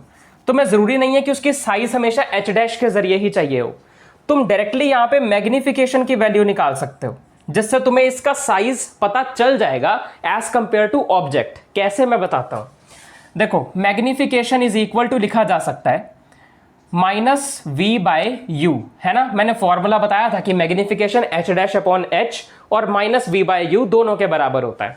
सो -v/u के बराबर अगर इसे रखा जाए तो माइनस करके v की वैल्यू कितनी आई है, 1.15, या इसको हम बटे की शक्ल में जो आया था हमारा आंसर, दैट इज 15/13, ये लिखते हैं माइनस का 15/13। ठीक है, सो ये हमारे पास आई है v की value divided by u, u कितना है,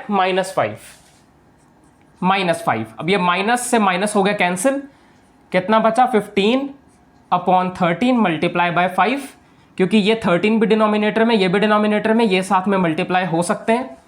नाउ ये आ जाएगा 5 3 ज़ा 15, ये आ गया 3/13।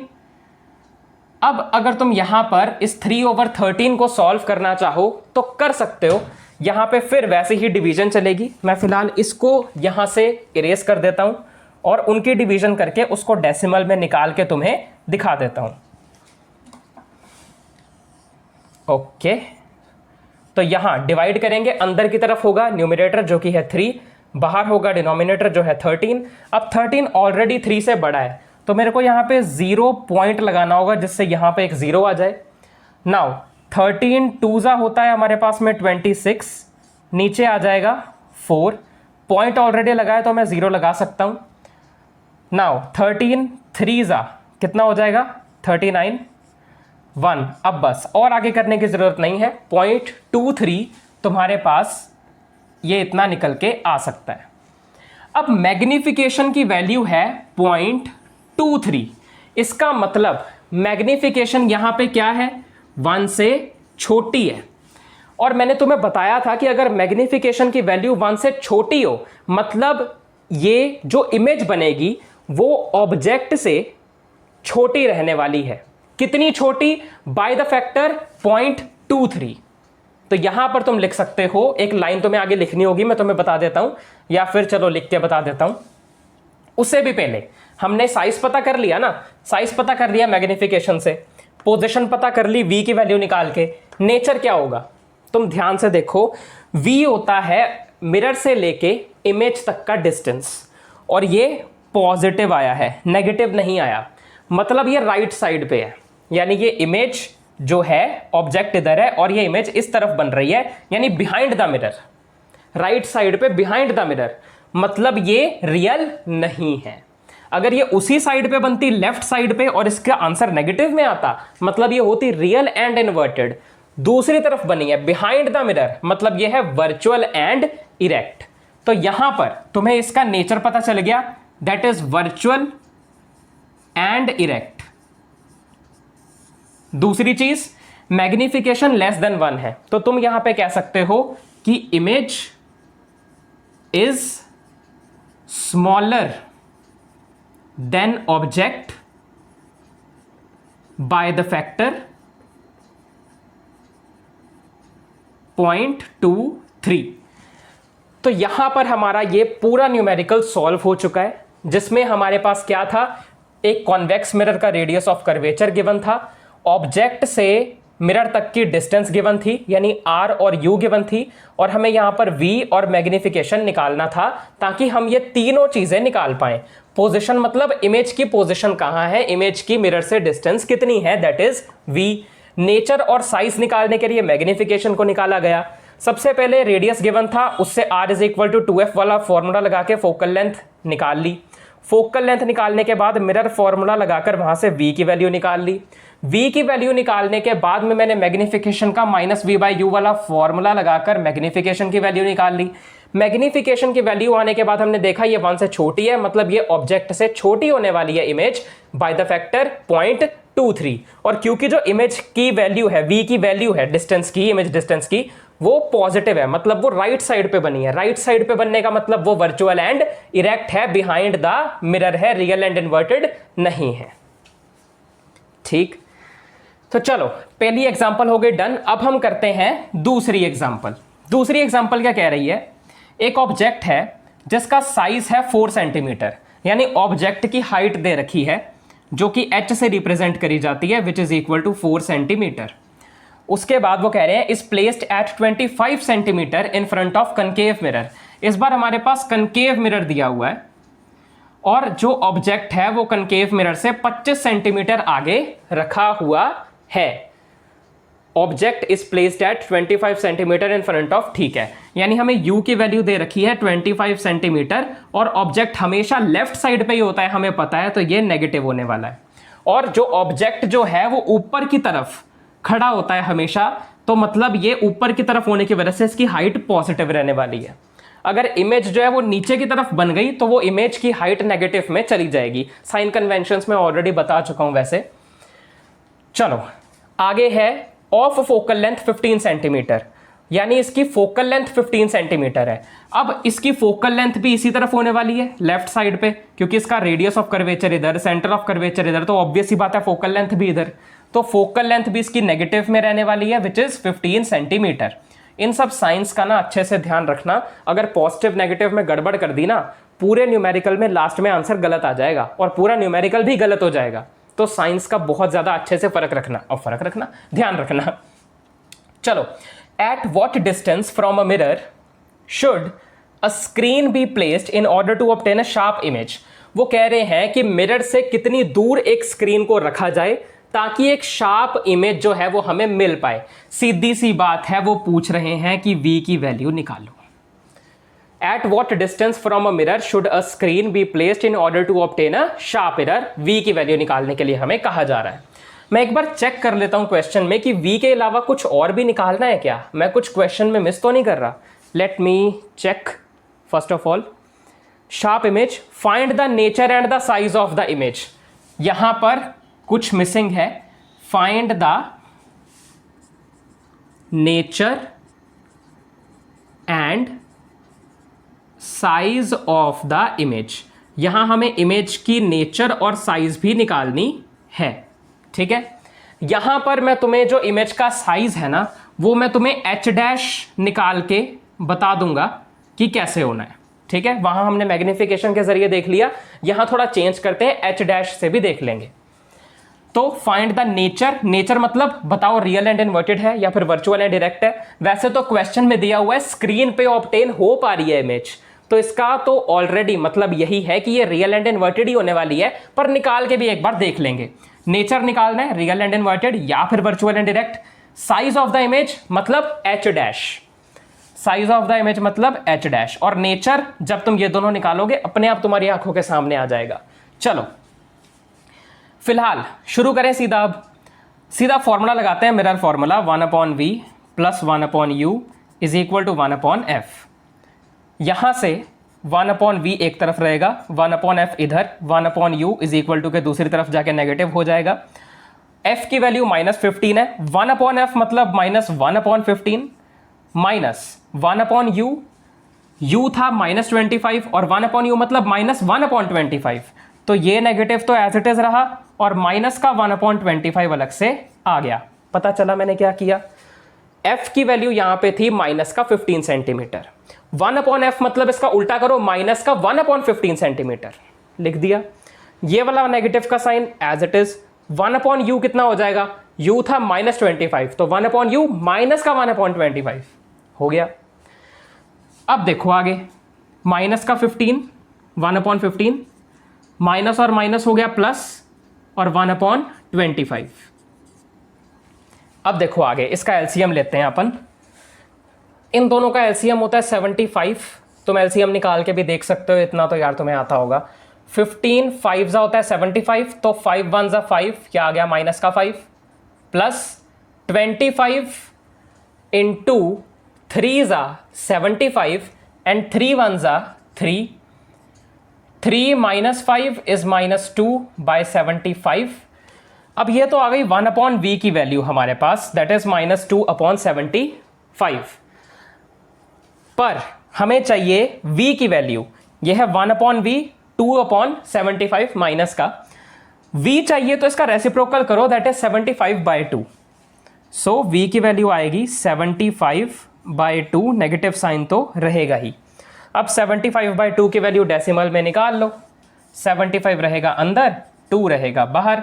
सो यहां पर 2 3 जा 6 आ जाएगा, 2 3 जा यहां पे 6 आएगा, नीचे आया 1 और 5 15, 2 7 जा आया 14, नीचे आया 1, पॉइंट लगाएंगे 0 आ जाएगा, 2 5 जा 10 और ये हो गया अपना डन। 37.5 सेंटीमीटर आ गया आंसर माइनस का, क्योंकि ये नेगेटिव साइन तो साथ में रहेगा, ये थोड़ी जाएगा कहीं पे। सो यहां पर ये अपनी v की वैल्यू निकल के आ गई नेगेटिव में। v की वैल्यू नेगेटिव में आई, मतलब जो इमेज है वो बनी है लेफ्ट साइड पे। लेफ्ट साइड पे अगर कोई इमेज बनी है, जिस साइड में ऑब्जेक्ट है उसी साइड में इमेज है, मतलब ये बनी है रियल एंड इन्वर्टेड। अब बारी आती है अपना h डैश की वैल्यू निकालने की, ठीक है। वो निकालने के लिए मैं इस डिवीजन को यहां से इरेज कर देता हूं, मिटा दो। चलो, मैग्निफिकेशन की वैल्यू आती है हमारे पास h डैश अपॉन h, और यही बराबर होता है -v/u के भी, यानी magnification h dash upon h के बराबर भी होता है, -v/u के बराबर भी होता है।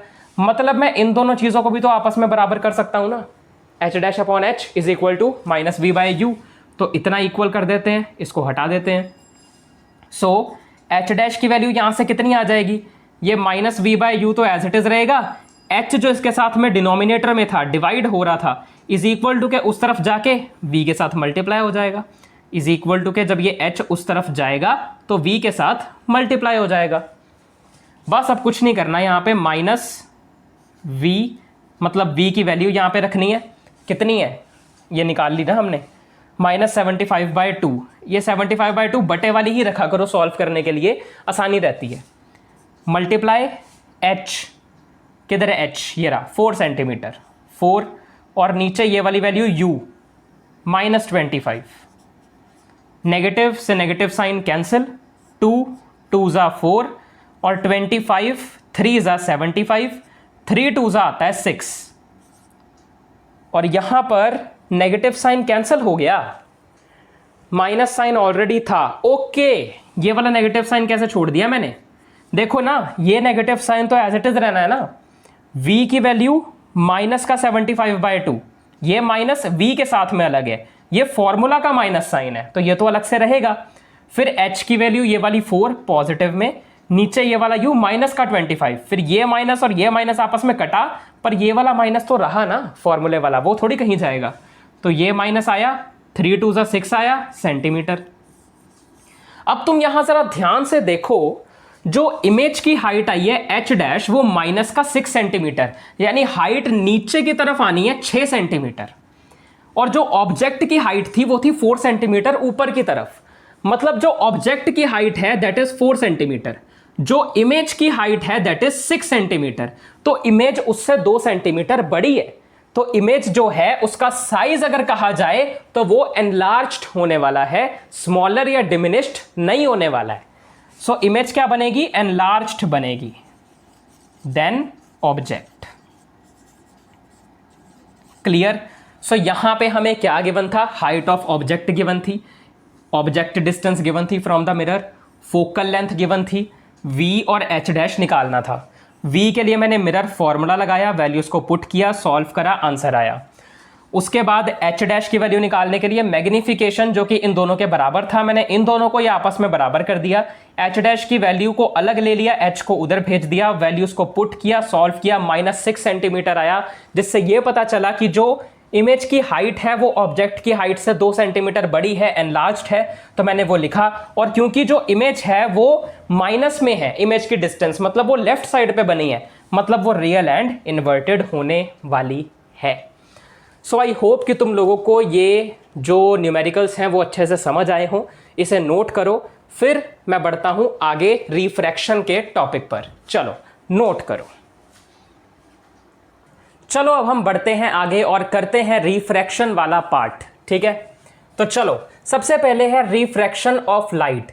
रिफ्रैक्शन ऑफ लाइट बेसिकली है क्या, मान लो यहां पर इस तरफ हवा है, एयर, और यहां दूसरी तरफ है वाटर, ठीक है।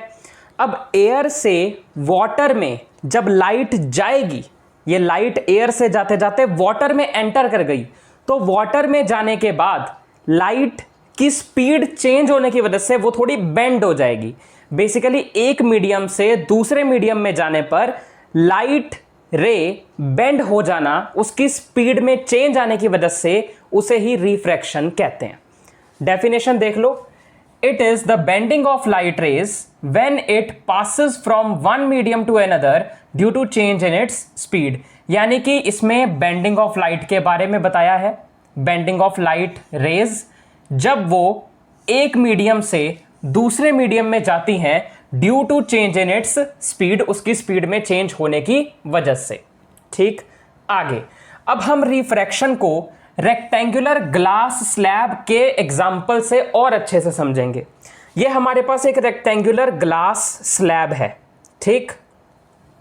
अगर तुमने इसकी फोटो नहीं देखी हुई तो गूगल पे सर्च करना, तुम्हें पता चल जाएगा कैसे होता है, पर फिलहाल के लिए सिर्फ इतना समझो कि ये हमारे पास एक रेक्टेंगुलर ग्लास स्लैब है। इसमें बाहर की तरफ है एयर, अंदर की तरफ ये है ग्लास, कांच, और फिर इसके बाहर यहां फिर से है एयर यानी कि हवा। एयर जो है वो एक रेयरर मीडियम है, ग्लास जो है वो एक डेंसर मीडियम है। रेयरर मीडियम का मतलब एक ऐसा मीडियम जिसमें उस मीडियम के अंदर मॉलिक्यूल्स आपस में थोड़ी दूर दूर हों, उनकी डेंसिटी कम हो। और यहां डेंसर मीडियम में जहां मॉलिक्यूल्स आपस में बहुत पास पास में हो, जिनकी डेंसिटी ज्यादा हो, ठीक है। डेंसिटी ज्यादा होना डेंसर मीडियम, डेंसिटी कम होना रेयरर मीडियम, ठीक है। डेंसर और रेयरर मीडियम डन। अब देखो यार, मैं लाइट रे को एयर से लेके ग्लास में एंटर करवाऊंगा, यानी इस फर्स्ट मीडियम से सेकंड मीडियम में लेके जाऊंगा। तो ये हमारे पास समझ लो एक लाइट रे आई, ठीक है। और ये मैंने बनाया हुआ है इससे एक नॉर्मल, ठीक है, ये मेरे पास रेक्टेंगुलर ग्लास स्लैब है, उससे नॉर्मल मैंने यहां पे एक लाइन बनाई हुई है डॉटेड। अब जब ये यहां इस पॉइंट पे आकर ग्लास में एंटर करेगा तो अब ये रेयरर से डेंसर में एंटर कर रही है लाइट, रेयरर मीडियम से डेंसर मीडियम में लाइट एंटर कर रही है, तो क्या होगा, ये नॉर्मल की तरफ बेंड हो जाएगी, यानी ये अवे फ्रॉम नॉर्मल नहीं जाएगी, नॉर्मल की तरफ बेंड हो जाएगी कुछ ऐसे। और फिर जब ये यहां पे टकराएगी, यानी इस रेक्टेंगुलर ग्लास स्लैब के दूसरी तरफ इस पॉइंट पे जब ये टकराएगी तो अब ये टकरा के बाहर एयर की तरफ जाएगी, यानी अब ये हमारे पास था ग्लास जो कि है एक डेंसर मीडियम, यानी कि अब ये डेंसर मीडियम से रेयरर मीडियम में जा रही है इस पॉइंट पर। तो जब लाइट जाती है रेयरर से डेंसर तो नॉर्मल की तरफ बेंड होती है, जब जाती है डेंसर से रेयरर तो ये नॉर्मल से दूर चली जाती है, नॉर्मल से अवे हो जाती है। यहां पर ये लाइट नीचे गई और यहां से अवे चली गई। होता क्या है कि रेयरर से डेंसर मीडियम में जाने पे लाइट रे की जो स्पीड है वो कम हो जाती है, जिस वजह से वो नॉर्मल की तरफ बेंड हो जाती है। फिर डेंसर से रेयरर मीडियम पे जाने पर लाइट की स्पीड बढ़ जाती है, जिससे वो नॉर्मल से दूर चली जाती है। आया समझ? तो ये हमारी जो रे सबसे पहले आई, इसे हम कहेंगे इंसिडेंट रे। इंसिडेंट रे, ये जो रे अंदर रिफ्रैक्ट हो गई दूसरे मीडियम में, इसे हम कहेंगे रिफ्रैक्टेड रे, जो रिफ्रैक्ट हुई है। और ये जो रे बाहर निकली, इसे हम कहेंगे इमर्जेंट रे, जो बाहर इमर्ज हुई है। ठीक, तो आई होप इतनी चीज क्लियर है। रेक्टेंगुलर ग्लास स्लैब से हमने ये समझा कि लाइट रे किस तरह से एक मीडियम से दूसरे मीडियम में जाते हुए उसकी स्पीड चेंज होने की वजह से बेंड हो जाती है। पहले इंसिडेंट रे आई, इसके एक साइड से टकराई, नॉर्मल की तरफ बेंड हो गई और सीधी चली गई। फिर ये नॉर्मल की तरफ बेंड होने के बाद इस डेंसर मीडियम के एंड में आके रेयरर में एंटर करी। रेयरर मीडियम में जाने के बाद, डेंसर से रेयरर मीडियम में जाने के बाद इसकी स्पीड ऑफ लाइट बढ़ी और ये फिर दोबारा से बाहर की तरफ अवे फ्रॉम नॉर्मल होके चली गई। यहां पर थी टूवर्ड्स द नॉर्मल, यहां पर थी अवे फ्रॉम द नॉर्मल। और इस नॉर्मल और इंसिडेंट रे के बीच में जो एंगल बनेगा that is angle of incidence, और ये जो नॉर्मल और रिफ्रैक्टेड रे के बीच में एंगल बनेगा that is angle of refraction. ठीक है, इतना क्लियर हो गया। आगे बढ़ते हैं। अब हम देखते हैं laws of refraction of light. जैसे हमने रिफ्लेक्शन के लॉज देखे थे, वैसे ही अब हमने रिफ्रैक्शन के लॉज देखने हैं। ठीक, पहला लॉ क्या कहता है कि जो ये हमारी इंसिडेंट रे है, रिफ्रैक्टेड रे है, और जो नॉर्मल है to the interface of two transparent media, medium का प्लूरल होता है मीडिया, एक मीडियम है तो मीडियम, दो या दो से ज्यादा मीडियम्स है तो उसको मीडिया लिख देते हैं। ट्रांसपेरेंट क्योंकि ट्रांसपेरेंट ही है, हवा भी ट्रांसपेरेंट है, ग्लास भी ट्रांसपेरेंट है। At the point of incidence all lie in the same plane. साफ सीधी सी बात है, वो कह रहा है कि ये इंसिडेंट रे, ये रिफ्रैक्टेड रे और ये नॉर्मल वाली जो लाइन है, ये तीनों सेम प्लेन में लाई करते हैं। साफ सीधी सी बात। ठीक है, दूसरा कह रहा है कि sine of incidence, sine of R यानी रिफ्रैक्टेड रे वाला एंगल आर, ये कांस्टेंट के बराबर होते हैं। ठीक है, sine of angle I upon sine of angle R किसी कांस्टेंट वैल्यू के बराबर होते हैं। सेकंड पॉइंट ये कहता है। और इसी चीज को स्नेल्स लॉ ऑफ रिफ्रैक्शन भी कहा जाता है। किस चीज को? ये जो फॉर्मूला दिया हुआ है कि sine of angle I upon sine of angle R is equal to constant, इसी को स्नेल्स लॉ ऑफ रिफ्लेक्शन भी कहा जाता है। और ये इंसिडेंट रे, रिफ्रैक्टेड रे इज इक्वल टू कांस्टेंट है इनका साइन ऑफ एंगल। ये उस लाइट के लिए होता है for the light of given colour, जो एक गिवन कलर की हो, for the given pair of media. Basically हमें जो क्वेश्चन में या फिर वैसे कोई भी सिचुएशन गिवन है जिसके लिए हमारे पास दो मीडियम्स गिवन हैं, एक लाइट रे जो किसी एक पर्टिकुलर कलर की होगी वो गिवन है, तो उसके लिए अगर हम कोई भी sine of angle I upon sine of angle R is equal to निकालेंगे वो कांस्टेंट ही आएगा। फिलहाल अगर तुम इतना ना भी सोचो तो सिर्फ ये फॉर्मूला याद रख सकते हो सेकंड वाले पॉइंट के लिए, और इतना याद रख सकते हो कि इसे स्नेल्स लॉ ऑफ रिफ्लेक्शन कहा जाता है। और इसमें ये जो एंगल ऑफ इंसिडेंस है हमारा, ये 0 डिग्री से 90 डिग्री के बीच में लाई करता है। अब ये जो sine of i upon sine of r है, ये एक कांस्टेंट के बराबर होता है, इतना तो पता चल गया। पर इस कांस्टेंट को कहते क्या है, आखिर ये कांस्टेंट है क्या? इस कांस्टेंट को रिफ्रैक्टिव इंडेक्स कहा जाता है। इस कांस्टेंट को रिफ्रैक्टिव इंडेक्स कहा जाता है।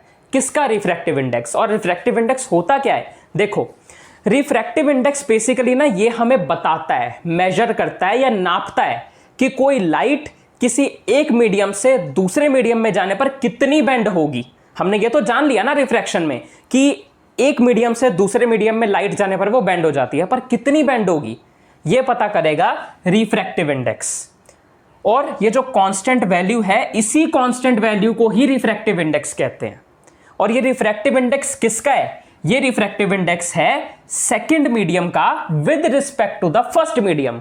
यानी कि इस केस में ये रिफ्रैक्टिव इंडेक्स है इस ग्लास का with respect to air.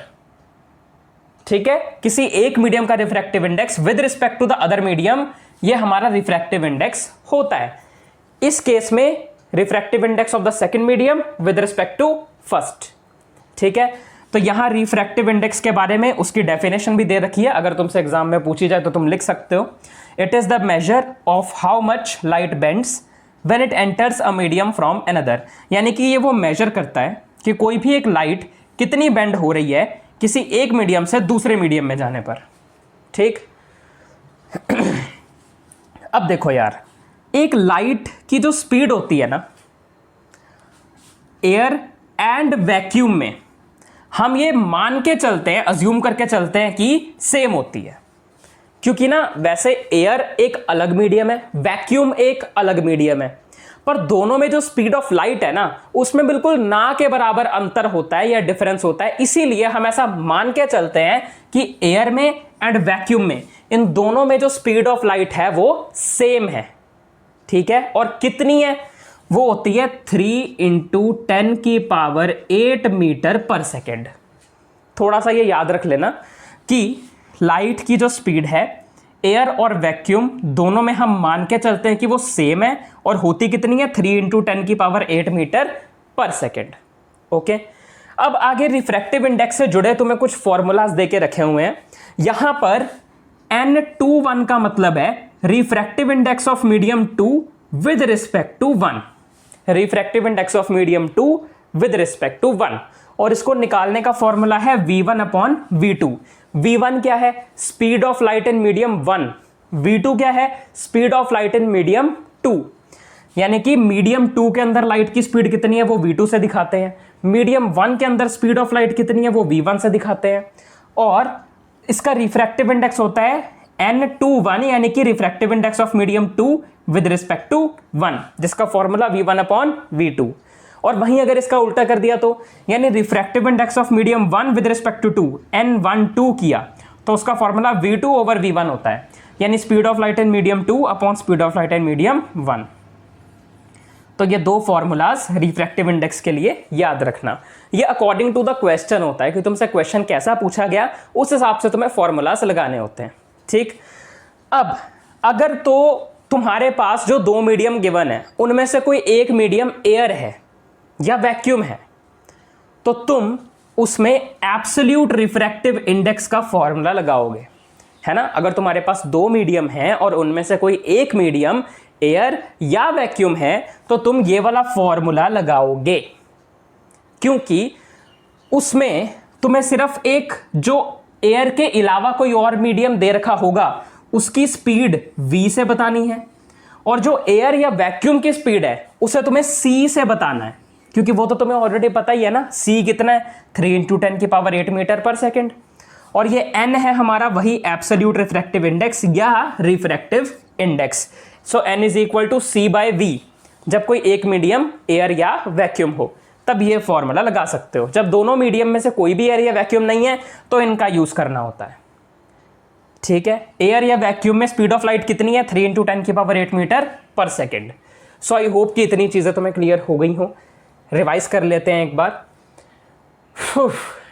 Refraction of light की सबसे पहले हमने डेफिनेशन देखी कि ये होता है bending of light rays when it passes from one medium to another due to change in its speed.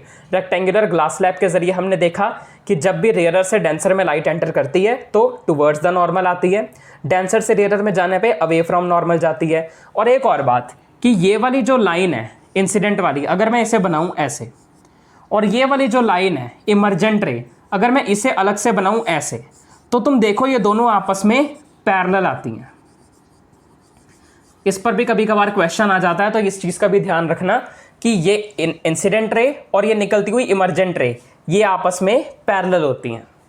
उसके बाद laws of reflection of light में हमने दो लॉज पढ़े। पहले में उन्होंने कहा इंसिडेंट रे, रिफ्रैक्टेड रे, नॉर्मल तीनों सेम प्लेन में लाए करते हैं, और दूसरा sine i upon sine r is equal to constant होता है, और ये स्नेल्स लॉ ऑफ रिफ्लेक्शन भी कहा जाता है। इसे आई 0 से 90 डिग्री के बीच में लाई करता है, और ये जो कांस्टेंट है ये रिफ्रैक्टिव इंडेक्स होता है। रिफ्रैक्टिव इंडेक्स के बारे में जाना कि ये मेजर करता है कि आखिर लाइट जो है वो एक मीडियम से दूसरे मीडियम में जाने पर अपनी स्पीड चेंज करने की वजह से कितना बेंड होती है, इज द रिफ्रैक्टिव इंडेक्स। और लाइट की जो स्पीड है एयर और वैक्यूम में वो सेम मानी जाती है, दैट इज 3 × 10⁸ मीटर पर सेकेंड।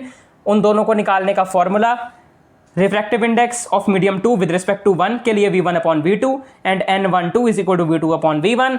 एब्सोल्यूट रिफ्रैक्टिव इंडेक्स तब आता है जब दोनों में से कोई एक मीडियम एयर या फिर वैक्यूम हो, that is n is equal to c/v। Okay, so इतना नोट करो, फिर हम बढ़ते हैं आगे और अब हम करेंगे कि रिफ्रैक्शन को स्फेरिकल लेंसेज के जरिए समझते हुए उसके रे डायग्राम्स को हमें कैसे बनाना है वो देखेंगे। चलो इतना नोट करो। तो चलो अब हम आगे बढ़ते हैं और करते हैं रिफ्रैक्शन बाय स्फेरिकल लेंसेज, यानी स्फेरिकल लेंसेज के द्वारा रिफ्रैक्शन आखिर कैसे होती है। रिफ्लेक्शन होती थी मिरर्स के जरिए, convex mirror, concave mirror. Refraction होती है लेंसेज के जरिए, कॉन्वेक्स लेंसेज, कॉनकेव लेंसेज। और यहां पर अभी ये है हमारे पास हमारा कॉन्वेक्स लेंस, ठीक है, ये वाला, और ये है हमारे पास कॉनकेव लेंस, ठीक। यहां पर ये कॉनकेव लेंस दो कॉनकेव लेंसेस से मिलकर बना है, ठीक है। देखो ये कॉनकेव मिरर का एक पार्ट, ये कॉनकेव मिरर का दूसरा पार्ट, यानी कॉनकेव मिरर के दो पार्ट्स से मिलकर एक कॉनकेव लेंस बना हुआ है। और हमें पता है कि कॉनकेव मिरर का जो एक पार्ट है वो एक पूरे सफियर का थोड़ा सा पार्ट होता है, मैं ऑलरेडी बता चुका हूं। तो इसी तरह से यहां पर अगर दो कॉनकेव मिरर्स को मिलाकर कॉनकेव लेंस बनाया गया है, मतलब ये जो कॉनकेव मिरर्स हैं दो, तो ये दो सफियर्स के पार्ट्स हैं जिनसे मिलकर ये एक पूरा लेंस बना हुआ है। अब मैंने ये दोनों सर्कल्स या सफियर्स क्यों बनाए हैं, तुम्हें समझाने के लिए कि क्योंकि ये दो सफियर्स से मिलकर बना हुआ है जो लेंस है। वैसे ही कॉन्वेक्स के केस में भी मेरे पास ये एक कॉन्वेक्स मिरर का पार्ट है, उसका एक सफियर का पार्ट ये रहा और इसके दूसरे सफियर का पार्ट ये रहा, है ना, ये एक पूरा सफियर बन रहा है। यानी कि सीधी सी बात तुम ये कह सकते हो कि कॉन्वेक्स लेंस या कॉनकेव लेंस ये बड़े दो सफियर्स के छोटे छोटे पार्ट्स से मिलकर बने हुए हैं। और क्योंकि ये दो सफियर से मिलकर बने हैं, इसका मतलब इनके दो सेंटर और दो फोकस होने वाले हैं, यानी दो रेडियस, दो फोकस और दो सेंटर होने वाले हैं।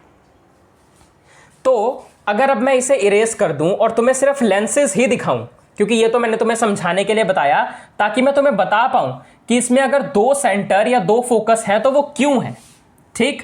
अब इसे मैं यहां से इरेज करके तुम्हें सिर्फ लेंसेज पे लेके आता हूं और अब सीधा सीधा बताता हूं कि आखिर मैंने ऐसा क्यों बताया। पहले तुम्हें देखो, ये है कॉन्वेक्स लेंस।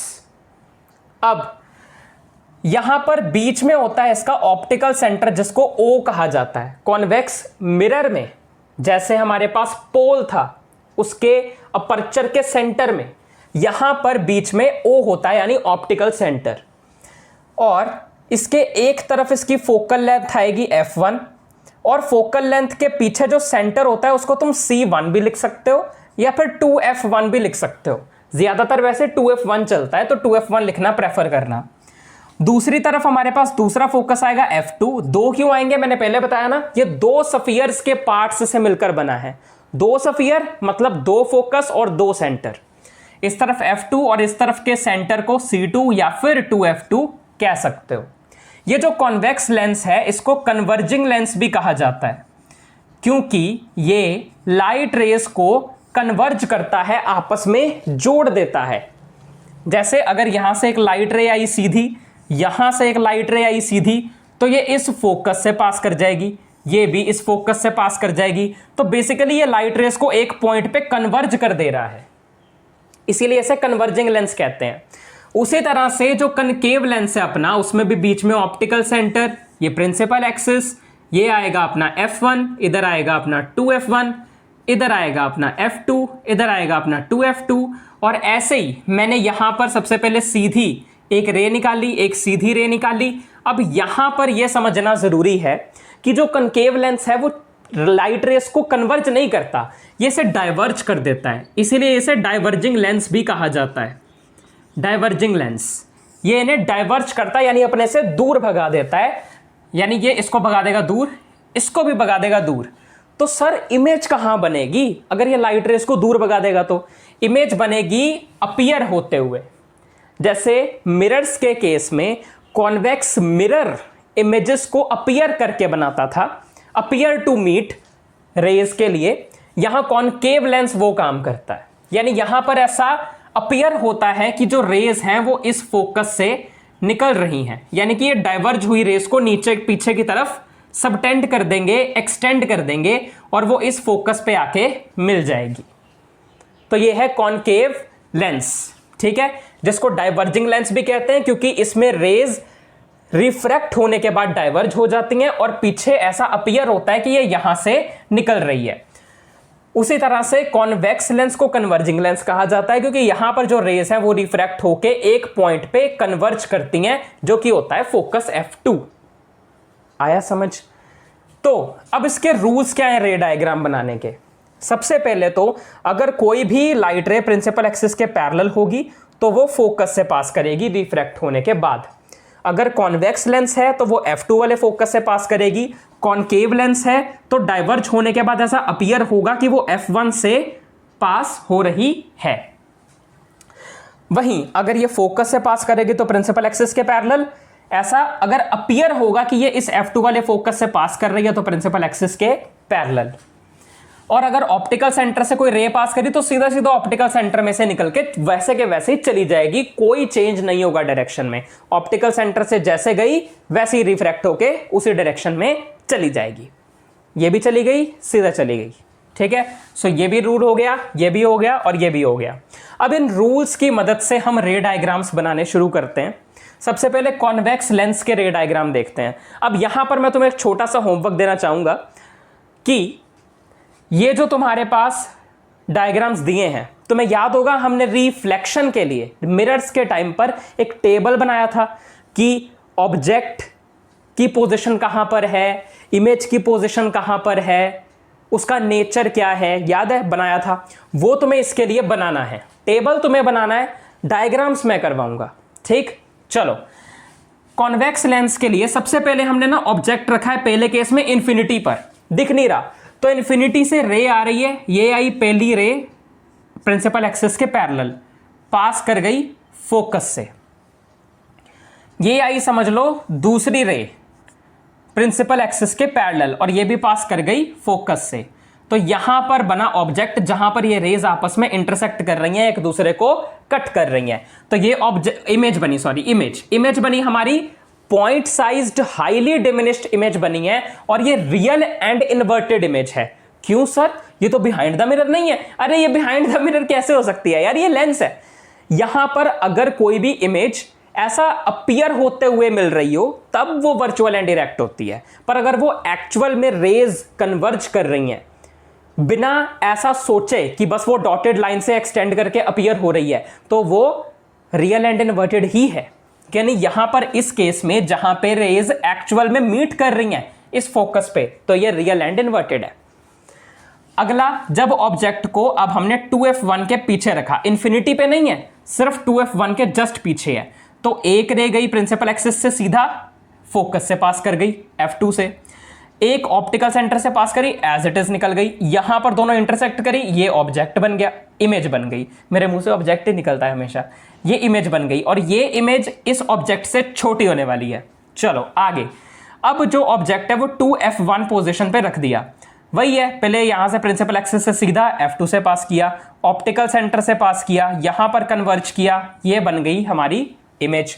अब यहां पर जो इमेज बनी है वो 2f2 पोजीशन पे बनी है, यानी 2f1 पे ऑब्जेक्ट था, 2f2 पे इमेज बन गई और इसका साइज ऑब्जेक्ट के बराबर होने वाला है। आगे बढ़ते हैं। अब 2f1 और f1 के बीच में ऑब्जेक्ट है, वैसे ही है, एक रे ये रही, प्रिंसिपल एक्सिस से सीधा गई, फोकस से पास करी, फिर ऑप्टिकल सेंटर से पास करी, वहां से सीधा निकल गई, यहां पे वो मीट करी 2f2 के पीछे, तो यहां पे ये हमारी बनी इमेज जिसका साइज इससे बड़ा होने वाला है, ऑब्जेक्ट से बड़ा होने वाला है। यहां पे देखो, अब f1 के ऊपर ऑब्जेक्ट रखा हुआ है, सबसे पहले प्रिंसिपल एक्सिस के पैरेलल f2 से पास कर गई, ऑप्टिकल सेंटर से पास करी, वैसे के वैसे निकल गई। अब यहां ये कहीं पे मीट कर ही नहीं रही है, यहां पे इमेज कहीं तो इन्फिनिटी पे जाके बनेगी, पर हमें नहीं पता कहां और ना ही उसकी पोजीशन पता है।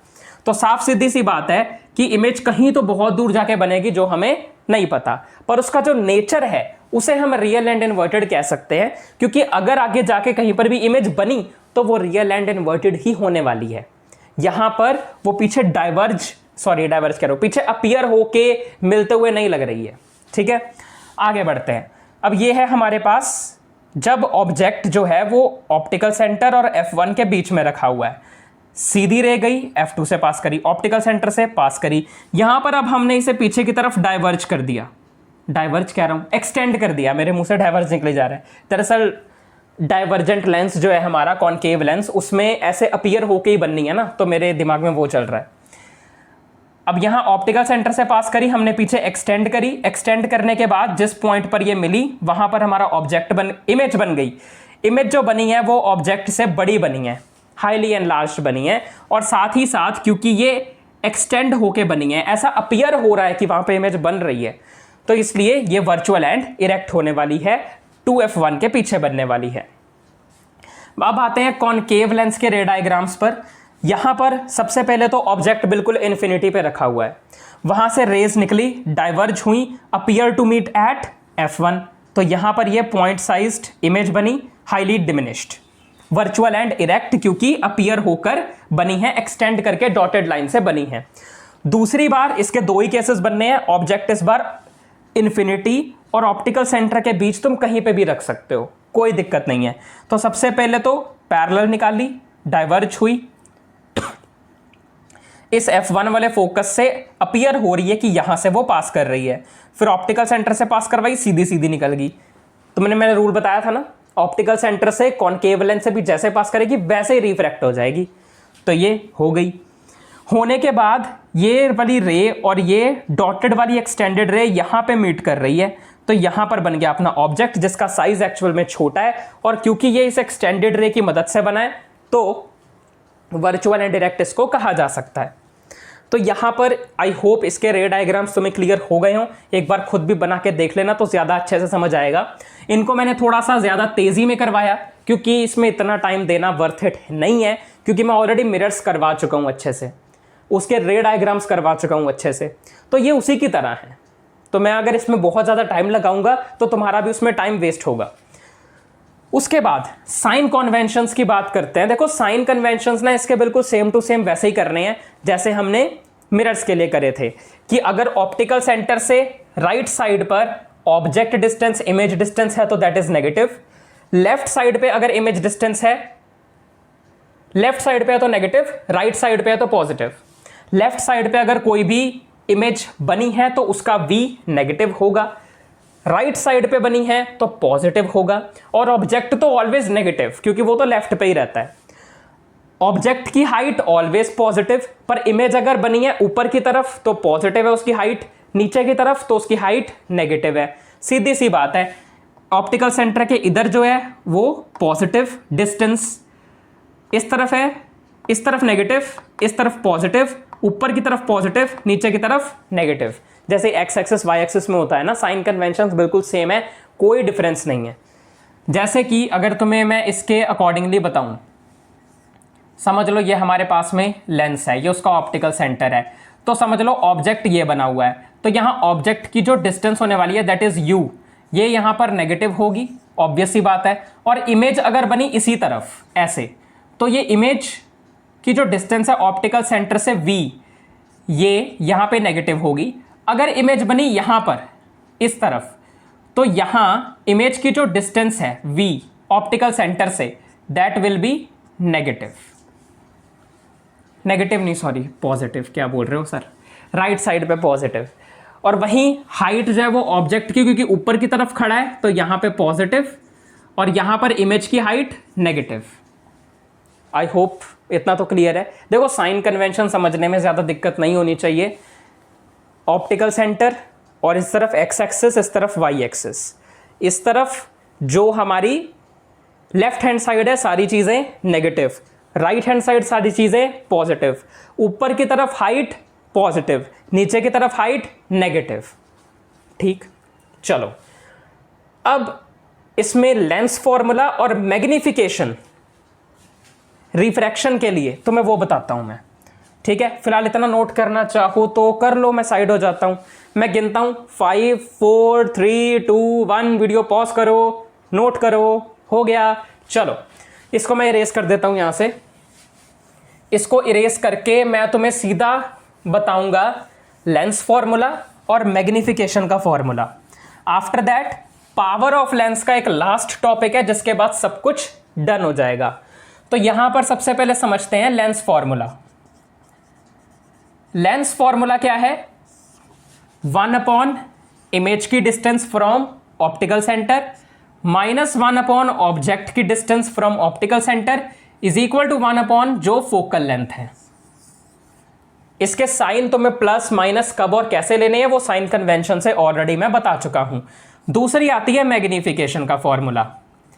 मैग्निफिकेशन तो अब तुम्हें ऑलरेडी पता ही है ना कि इमेज जो है वो कितनी बड़ी या कितनी छोटी बनी है वो मैग्निफिकेशन से हमें पता चलता है। मैग्निफिकेशन को स्मॉल m से डिनोट किया जाता है और इसका फॉर्मूला है h डैश यानी कि height of image upon height of object is equal to v upon u, image distance upon object distance from optical centre. Mirror के फॉर्मूला में यहां माइनस होता था, लेंस के फॉर्मूला में यहां पे नहीं है। मिरर के फॉर्मूला में यहां पॉजिटिव होता था यानी प्लस का साइन, और यहां पे ये नेगेटिव है। बस इस चीज का थोड़ा सा ध्यान रख लेना। सो मैग्निफिकेशन भी डन है, फॉर्मूलाज डन है। अब एक लास्ट टॉपिक है that is power of lens. Power of lens. So power of lens का मतलब है कि एक लेंस की पावर कितनी है, कितनी उसकी एबिलिटी है कि वो जो भी लाइट रेज आ रही हैं उसको कितना कन्वर्ज या कितना डाइवर्ज कर सकता है, वो लेंस की पावर है। और उसको मेजर कैसे किया जाता है? पावर ऑफ लेंस को कैपिटल P से डिनोट किया जाता है और इसका फॉर्मूला है capital P is equal to 1 upon focal length. Basically power is the reciprocal of focal length and it is the ability of the lens to diverge और converge the rays of light. ठीक, अब ये power of lens की जो SI unit होती है, SI unit यानी कि यूनिट है दैट इज डायोप्टर, जिसको कैपिटल D से लिखा जाता है। क्या होती है? डायोप्टर। समझ लो तुम्हें फोकल लेंथ की वैल्यू गिवन है, बोला है कि पावर निकालो, 1 अपॉन फोकल लेंथ की वैल्यू रख दी, पावर की वैल्यू जो भी आई समझ लो 1 2 3 4, उसके बाद तुमने लगा देना है कैपिटल D, मतलब डायोप्टर। इसी के साथ हमारा ये जो चैप्टर है वो कंप्लीट होता है, खल्लास होता है, खत्म होता है, एकदम स्वाहा। अब तुम चाहो तो इतना नोट कर सकते हो और वीडियो छोड़ के अभी मत जाना, मुझे कुछ बहुत इंपॉर्टेंट एंड वाला ज्ञान देना है। तो चलो इतना नोट करो सबसे पहले, फिर मैं तुम्हें बताता हूं जो भी मुझे बताना है। चलो नोट करो। तो चैप्टर तो कंप्लीट हो चुका है और अब बारी है एंड वाले ज्ञान की। आज का ज्ञान क्या है यार? देखो, जब भी तुम स्कूल या कॉलेज जाते हो तो अपने दिमाग में ये चीज़ क्लियर रखो कि मैं यहाँ क्यों हूँ। अगर पढ़ने आए हो तो लेक्चर्स लगाओ, मन लगा के पढ़ो, समझो और सीखो।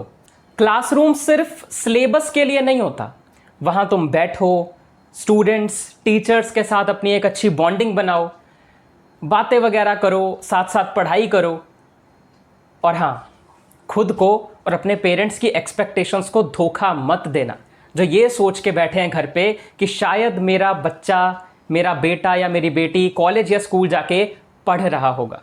जो लोग सिर्फ दूसरे लोगों के बारे में ही बातें करते रहते हैं, उनसे जितना दूर हो सके उतना दूर रहो। अपने टाइम का प्रोडक्टिव यूज करो, क्योंकि हर दिन तुम्हें ऊंचा उड़ने के लिए मिलता है और नीचे गिरने के लिए नहीं। एक मूवी का सीन आया मेरे दिमाग में, जब सरदार मिल्खा सिंह ने अपने गुरुजी से कहा कि गुरुजी सब छूटते जा रहे हैं, तो उन्होंने बोला, ओए शदाइया, ऊंचाई पर उड़ने वाले पंछी ऐसे छोटे छोटे पेड़ों से दिल नहीं लगाते।